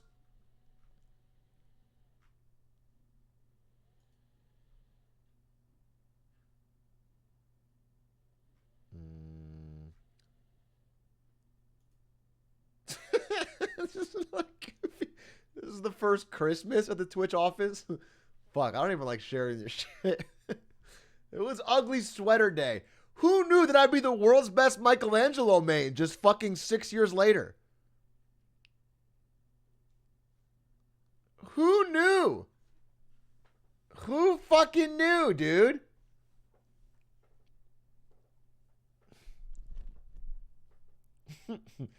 It's foreshadowing. Unban Neg Neg? He's unbanned. Unban Neg Neg TM. He shouldn't be banned. That's good. That is good. What a this is my original stream setup from The Office. You could tell I had fucking great lighting back then. Wow. Fucking cool. Whoa.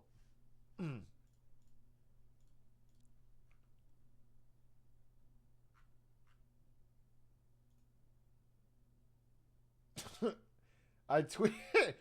I don't know why I tweeted this. I thought it was like a cool new thing.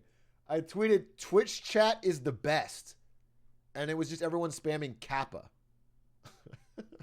and I got 6 likes.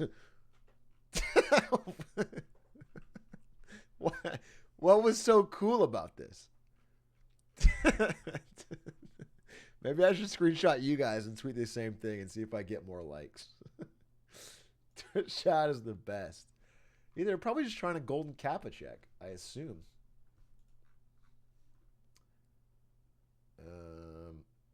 Oh, I remember also. So when I first started at Twitch, they would buy all your equipment for you. Like you could, whatever PC part you wanted, or like whatever type of laptop you wanted, or whatever headset you wanted, or mouse you wanted, they would just buy it. Like you could sort of build your dream setup for work. It was pretty sick until people abused it and bought too expensive shit, and then got rid of it was gone forever. And I thought it would make me stand out and like be more noticeable in the office if I asked for a bright pink headset. I thought it would be cool. Be like, oh yeah, Atrioc'S iconic bright pink headset.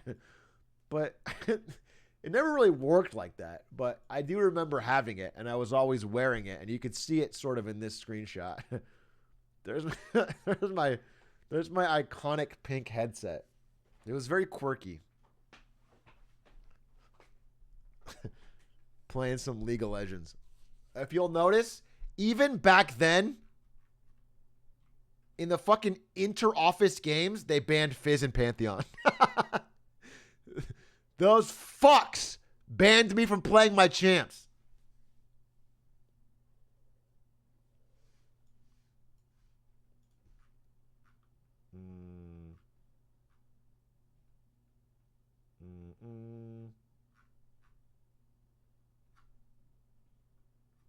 Oh, this is an interesting one.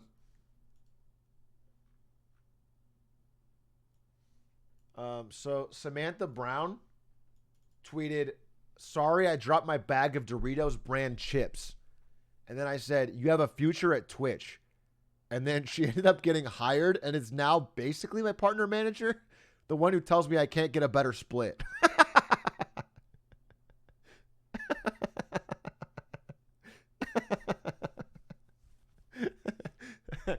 That's a fucking small world.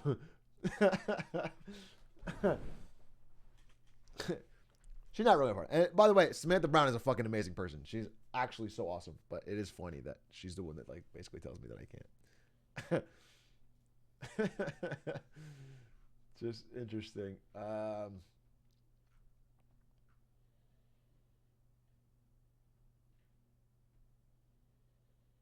Damn, these are all memory. Oh wow, look at this. That's a pretty good photo of the kid. I got one of the first Summit 1G shirts because he was the biggest guy on Twitch at the time. And we were wearing him at the office. I can't believe Summit 1G has been top of the top for that long. That's actually crazy.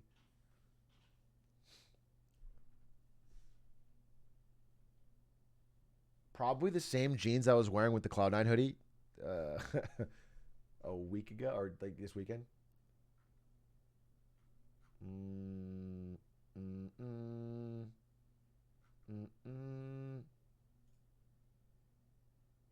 Dude. Back in the day when articles would still talk about millennials, I tweeted about this. What Twitch can teach brands about marketing to millennials. Nowadays, they won't even mention our name. Nowadays, it's Zoomers only and almost about to be Gen Alpha only.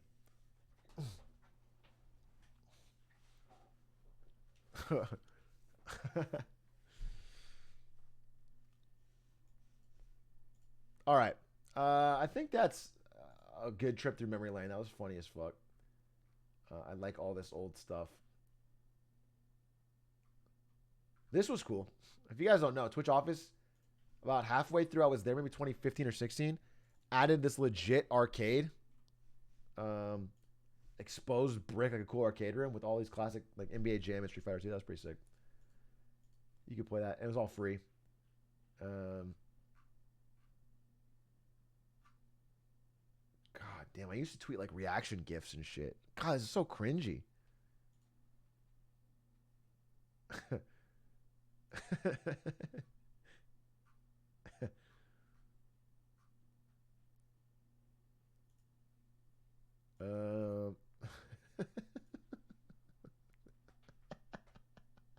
What is this fucking photo? Oh my god, dude. Did I ever have a non-blurry camera? I don't even want to look at this. Why do I look like I'm fucking... Oh my god. I can't stomach this. Because now we're getting closer to real life. Now we're getting closer to now.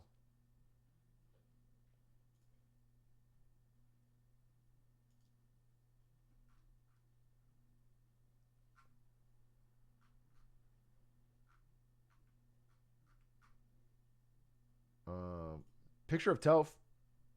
Look at this. Wow. How Toph's old picture looks amazing. Look at Toph. He's chatted the fuck up. God damn, Toph. Looks fucking amazing.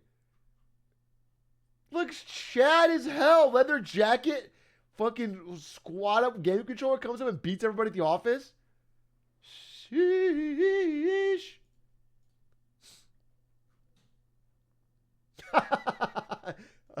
I used to tweet Twitch chat copy pasta a lot because I was impressed with it. My teeth are yellow. My player's Korean. You guessed it right. I'm European. That was an LCS Worlds chant that I tweeted, which is good. That is good. And in fact, if you guys want to use that during this Worlds, bring it back. Bring it back, dude. Bring it back for fucking Worlds.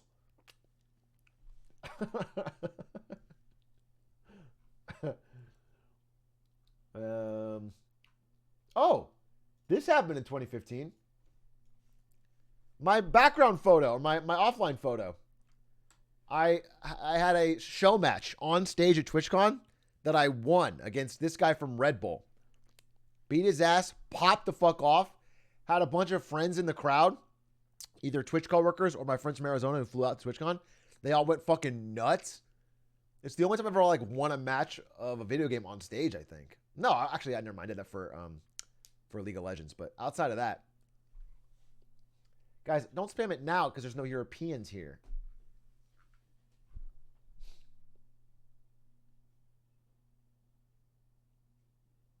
Oh, this one's really sad. I'm not even going to show this one. This one's a person that I miss very dearly. I'm not going to show that one. That's very sad. This guy, wow, fucking crazy memory lane. This guy, I tweeted his shoes because he got custom Twitch kicks. They say TWI on this one and CH on that one, and they were purple. And this guy now works at Discord, and he's the one that got me the sponsorship to do Stream Sharks. This guy used to work at Twitch and had these sick kicks, and I tweeted him. And now, years later, he works at Discord and got me the Stream Sharks. It's fucking cool.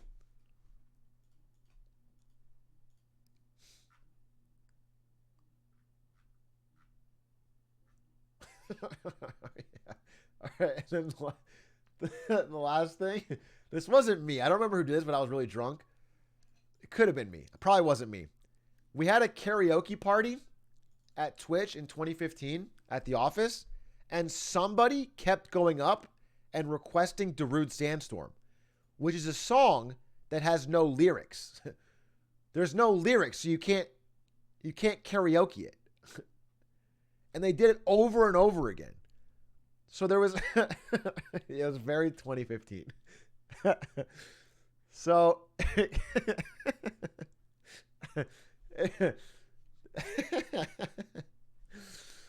I was probably funny once. I hope it wasn't me, because it definitely wasn't funny more than once.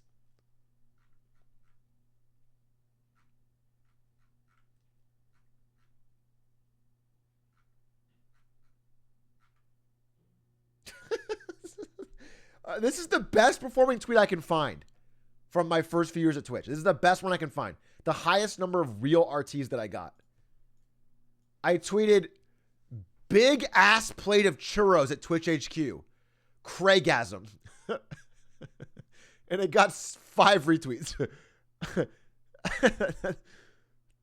And they were good fucking churros. Don't get me wrong. That was it. Don't get churro dust in your eye. It will surely exacerbate conjunctivitis. Yeah. That's a relevant tweet because at the Twitch holiday party, I showed up with an eye patch because I had conjunctivitis. I was a fucking pirate to the Twitch holiday party. Yeah. So, there you go. Anyway, that's enough of that trip down memory lane. I think it's time to watch a funny or interesting video.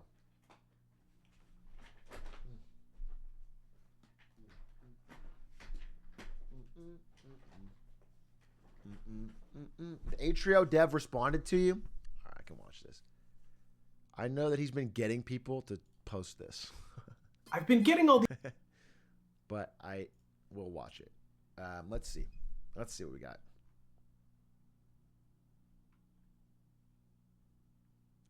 Wait, I was in the middle of a video? Wait, was I still watching that esports video? We didn't finish that? Let me minimize all these tweets. Maybe I'll just Reddit recap because it's been a minute. I didn't do it on Friday. I thought we finished it. Let's make sure I didn't. People also used Justin.tv to illegally stream sports matches, which led to lawsuit after lawsuit. Viewership eventually started dropping off except for one segment. And also partners with companies like Blizzard and Overwatch to host worldwide esports events, turning streaming into an in-person spectacle and giving millions of people around the world a chance to be spectators. Can you tell us about how Twitch, the advent of Twitch and YouTube really changed the game for the esports industry? It was just the biggest growth catalyst for them. It's equivalent to when traditional sports had the opportunity to broadcast live sports. I mean, it was literally like a... Who is this guy? Who's Conrad? He's not an expert. He just founded the company that sponsored this video. This is a shill video. He's still talking 10 minutes later? Bro, I can't support this. I can't support this. I'm sorry. I can't support it. Fighting a streamer over our game's name, legal response. These comments on my game's YouTube channel asking about a guy named Atrioc'S.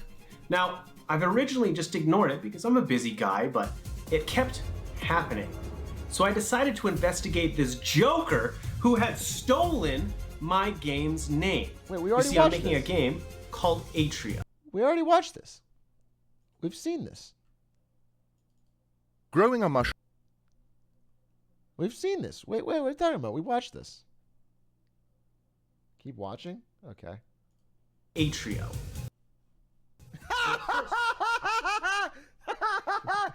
My lawyers! That's the laugh you're gonna hear in court, bitch! If you think you're getting away with the name Atrio! I got all my lawyers on this immediately!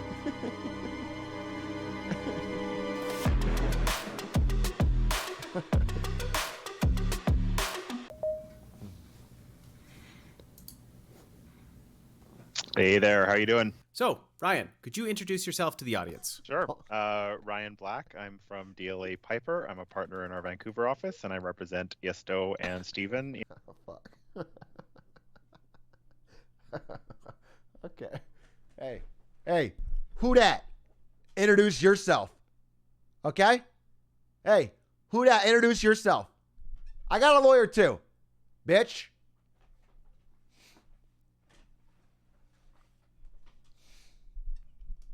I bet your lawyer can't pull the race card. Pretty sure he can't. Pretty sure he doesn't have that power. I think he's outclassed. Hey there, how you doing? So, Ryan, could you introduce yourself to the audience? Sure. Ryan Black. I'm from DLA Piper. I'm a partner in our Vancouver office, and I represent Yesto and Steven in connection with Atrio. Awesome. Okay, so there's this popular streamer named Atrioc'S, popular-ish. I have a quote from him. He's got a huge bald card, though. Is that a thing? The bald card? Who dat? Are you worried about the judge giving him the bald card power? I'm not.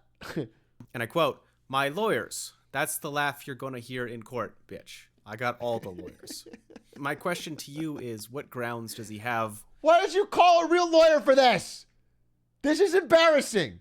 Why did you call a real lawyer and read my quote? Well, you have filed a trademark for the name. Uh-huh. You don't say. Okay, that But doesn't mean shit. if his name predates yours, there's always a potential. Oh! So we shouldn't. Interesting! I wouldn't recommend countersuing him. Interesting! Oh! Oh! Interesting! Even your own lawyer. Let me tell you, my lawyer's not going to be so middle of the road. My lawyer's all in on my side.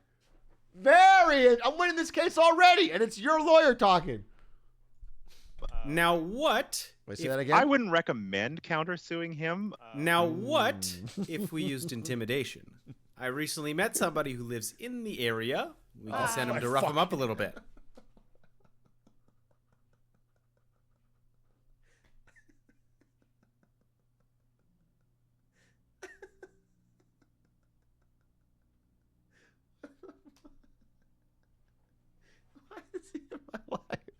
Why is he in my life? Everywhere I turn, how is Evan Gao finding his way? This is crazy. This is lunacy. How does the Atrio dev that he could... How does he know? That would be... Why is a lawyer hearing about Evan Gao in relation to me and my trademark? Illegal. Okay. Under our criminal code. Mm-hmm. And so in Canada, I would definitely recommend you not do that. Okay. What would you suggest? Yeah, I mean, Stephen, my advice generally is you're usually on better footing to try and work out a business deal without involving any lawyers. Atrioc'S, if you're watching this, I propose a deal. I am willing to forgive you for stealing my game's name if you stream my game when it comes out on Steam August 10th. Here's my proposal to you, because I like your negotiation style. Huh? I like your gumption. Uh-huh. I like your je ne sais quoi. Uh-huh. Add the C. It's cleaner. As your lawyer, I can strongly recommend that you don't do that. Catrio? Okay, fine. Add the C in the front. I don't care. Or put me in the game. That's your other option.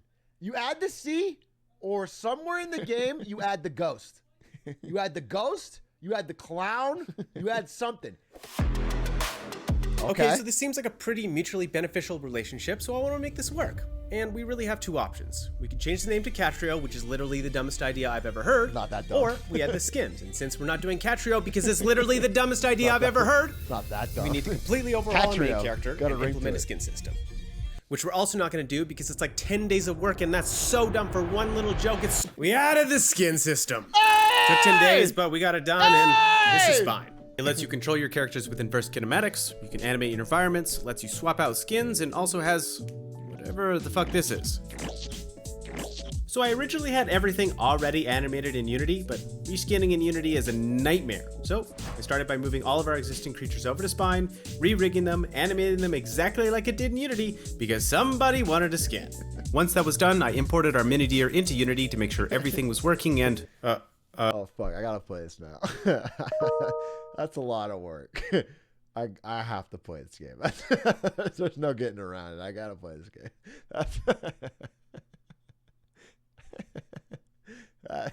You got me. Okay, to make sure everything was working and no. Okay, tweaking some parameters, adjusting some physics, and shit. It's been 2 days! But we got it fixed. And now I'm in desperate need of a haircut. Oh, nice. Well, now that I'm looking better and feeling better, I think it's time to work on the main character. In the game, you play a very disposable android. His body explodes and breaks and dies and decays and can be harvested, and needless to say, it has the most complicated animations. So we needed to make sure it had breakable parts, a flexible cord, and space for a clown suit. Nice. I wasn't sure about this one, so I asked a friend of Atrioc'S. Hi. So listen, don't introduce Evan Gao as close friend of Atrioc. Not, just say Minesweeper streamer. That's not a. It's not a good way to introduce him. He talks about clowns quite a bit, and he sometimes dresses up like one. Correct me if I'm wrong. He's a juggalo, right? No, did you think he was? Oh, so. Oh, it's just like a hitman thing. It's a deep cut, you know. You can dress up as a clown fart him. It's kind of his thing. So he's not a juggalo. Definitely Yes, not. I'm not a juggalo. Thank you. Yeah. I didn't think he was. We're a family, not a gang. ICP for life. Magnets, how do they work? For sure. Anyway, so we rigged him up at Spine and recorded the time lapse, so enjoy.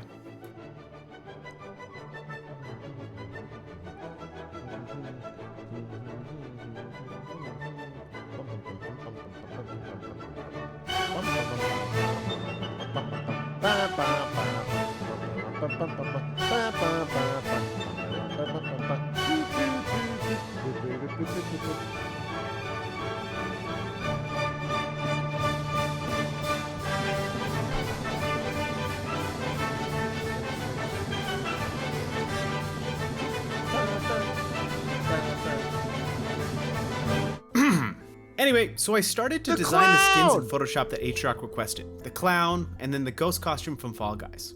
After concepting them, I finalized them in Illustrator. Check this. The level of detail in these designs is above and beyond. Like, I really didn't need to add individual strands to the wigs, and I didn't need to add a shiny Fall Guys crown or a golden cord. But you know what?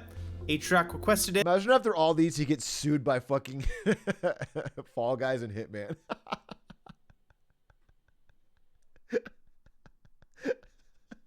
Like a massive lawsuit. I really wanted to impress him.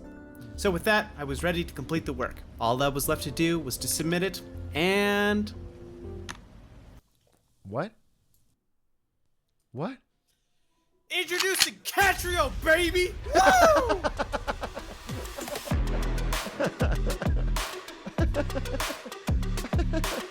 Wait, what the fuck is...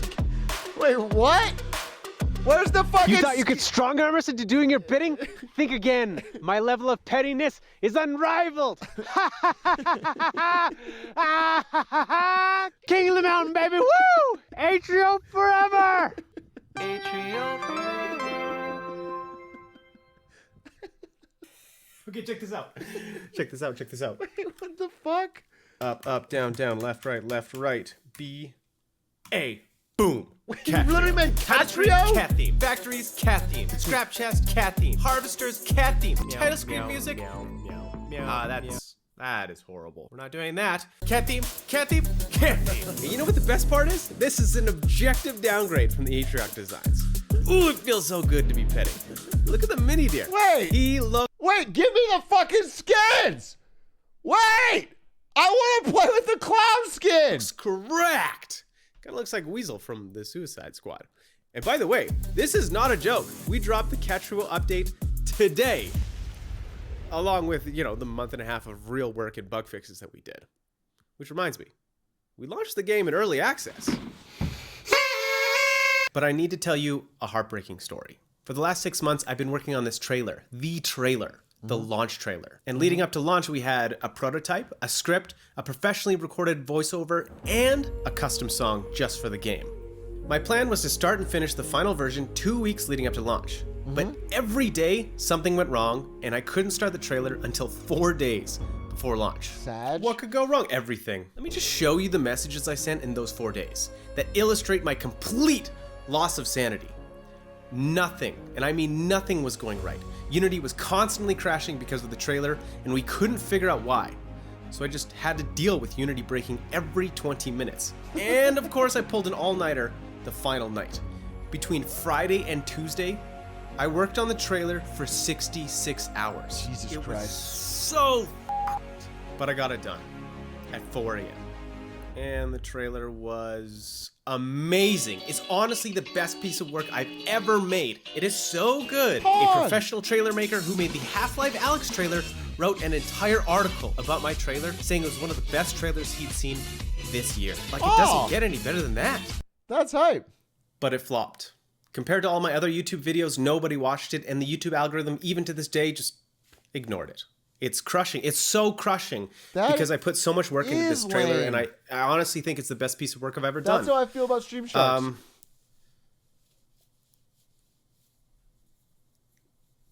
So I have a favor to ask. It's only a minute long. Just go watch it.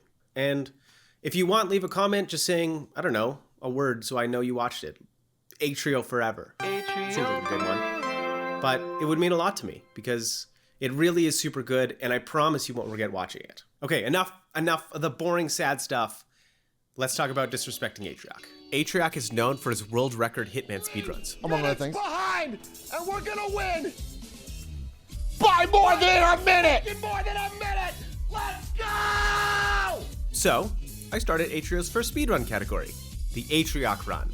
Enter the Konami code on the title screen to enter Catrio mode, select free play, and spell out Atrio forever with graph pipes, and yes, that is an official requirement. And then capture a cracked out looking mini deer and celebrate a world record run.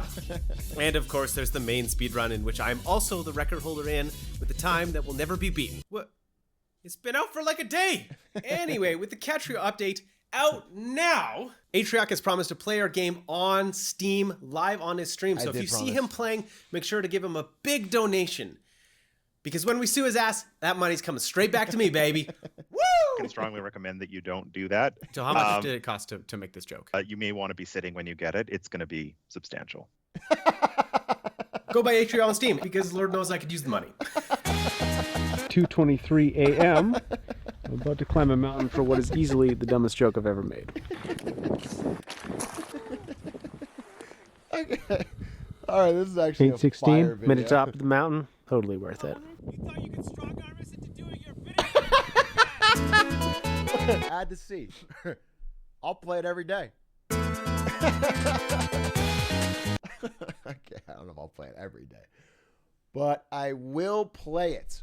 And that heartfelt message made me think we should watch the trailer. So let's click on it now and open it up. Growing a mushroom in H. And psych! I'm strong-arming you, bitch! Bring back the clown! Bring back the ghost! I got lawyers too! I want to play as the clown. I want to play as the ghost. I want you to honor my restraining order on Evan Gao. I'm kidding. We'll watch it. Let's watch it. Let's You should bring out those skins. You should bring out those skins. All right. This is without further ado. Atrio the Dark Wild. I got to be honest with you. If your videos, let me just do a quick check here. Growing a mushroom. Let's just do a quick check here because like this stuff is getting 500 plus K views. I think you just need to change this title and thumbnail. No cap. I think people would be interested. Yeah, I think you just need to change title and thumbnail. You have the ability to get more views, so I don't know why. Yeah, I would probably do it. Anyway, we're going to watch it right now. Let's watch it right now. Growing a mushroom in All right, let's see what we got. Atrio is easy. All you need is fertilizer and water, and getting fertilizer is easy. All you need to do is use your trap to launch a mini deer into the poop pen with the 10 other mini deer you've captured, launch the poo into the factory, dump the fertilizer onto your mushroom, and then let it grow. But you don't want to pick them because you're lazy. But don't worry, automating picking is easy. All you need to do is venture into the dark, find a tornado, and respawn, feed it a bomb because a captured tornado will pluck the mushrooms for you, and now you don't have to collect anything, and all you have left to do is to replant them. But you don't want to replant them because you're lazy. But don't worry, automating replanting is easy. All you need to do is venture into the dark and find the bees and then put them to sleep because when you rehome them, they will fly from box to box, scrapping spores and replanting the empty ones, and now your mushrooms will grow all on their own, and all you have left to do is stay alive. But don't worry, staying alive is easy. All you need to do is build a light bulb line so you can harvest ore in the dark, and then build an assembly line to move the ore back to base and combine them into your factories, and build walls and gates to defend your base, while at the same time finding a way to replace your dying battery. But don't worry, replacing your battery is easy. All you need to do is venture into the dark and avoid dying to the exploding boxes, the pushbacks, the giant screaming spiders, pass through the blood lake, harvest your own body, pet a deer, sacrifice yourself in exchange for a battery, get resurrected, replace your battery, refuel your ever-expanding base, and then take a well-deserved break to collect your delicious, delicious mushrooms. And like I said, growing mushrooms is easy. Yeah, it looks tight. I'll play it. I'll play it. I'll play it. I'll play it. I'll play it. I'll play it. It looks fun. It reminds me of Factorio. I guess it's sort of a... You can kind of tell from the name. Great trailer. I'm intrigued. If you guys are up... If like Factorio is a game you like, you probably want to jump on this right now. Atrio, The Dark Wild. Check it out. If the trailer interests you, check it out. I'll play it on stream. Hopefully sometime this week. I will try the new Catrio update since that was my word is my bond, and I promised I would play. I also like, I believe, what was the name of this toad? Toad will pluck a bomb because a captured tornado will pluck them out. Tornado. I like the tornado. Yeah. All right. Well, I will purchase it right now. Let me do it right now.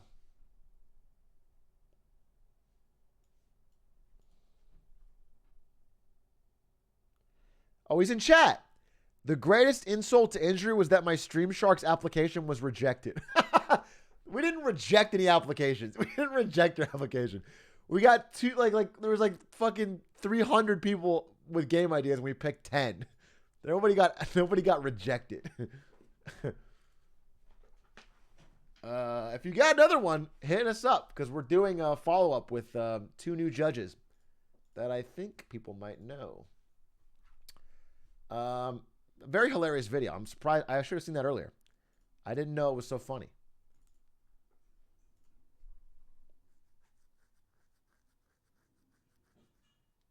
That was great.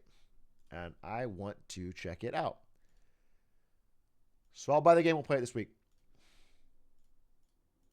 And speaking of that, I'm about to end stream because I'm trying to go to bed earlier starting today. If you guys don't know, oh yeah, we could VIP him. That's fine. I just have to un-VIP Neg just to give.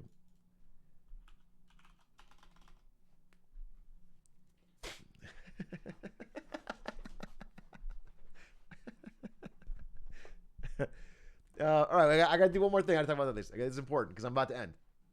If you guys don't know, I've been talking about this forever. I want to do a 30-day good sleep challenge where I finally break the cycle that has plagued my entire life of having gamer sleep.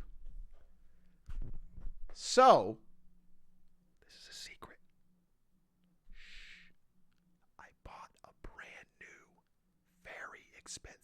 mattress. Ari doesn't know. It's a gift for her birthday. It's coming this week. Shh. I got some new stuff and I got some ways to track my sleep. I'm gonna publish all my sleep tracking in the YouTube video and to you guys. And I'm gonna attempt 30 days in a row, starting today, to actually have good sleep. Go to bed before midnight, sleep 8+ hours, don't use my phone in bed. When I wake up, get out of bed immediately and see sunlight instead of just laying in bed. I'm going to try and do all this shit. And I've never done it in my life. I've always had bad sleep, and I always have inconsistent sleep. And I'm going to do it same time every day. So I am going to attempt it. And I will make a YouTube video on my progress and see how it goes. I don't know if I'll be able to do it. I've never been able to do it before. But it's like my new grind. I want to see if I can do it just to see what it's like. Because I've always thought, like, if I actually got good sleep, I'd be like a fucking superhero. I always thought, like, I'm like a phone on, like, 1% battery so many times. And I'm like, if I was just always well rested, I bet I would be unstoppable. I truly believe that. So I'm going to try it. I'm going to try it, and it starts today, and that means I have to end stream. I'm going to start going live a little earlier, hopefully, and ending around 10 instead of 11. So I can watch a show with Ari and have a little time before I sleep. So we start today. If I fail, I will let you know. We'll just keep it going. If we fail, I'll just try to fucking start it again. I kind of want to... Anyway, we start tonight. Thanks for watching. That was a fun return stream. I'm back tomorrow with even more content that you will be content with. Let's play our outro song. And we can rate somebody.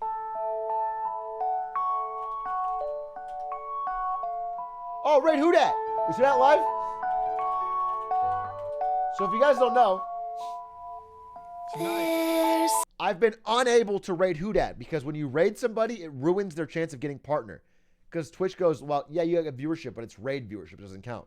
So you can't raid them. So now I can finally rate who dat. I would like you all to go fucking celebrate good times in Who Dat's chat because he's officially partnered. The first leech to make it to partner. It's a big fucking deal. Big congrats to him. And I'm going to need my lawyer in tip-top shape to fight off the Atrio devs who are apparently hiring top Canadian lawyers.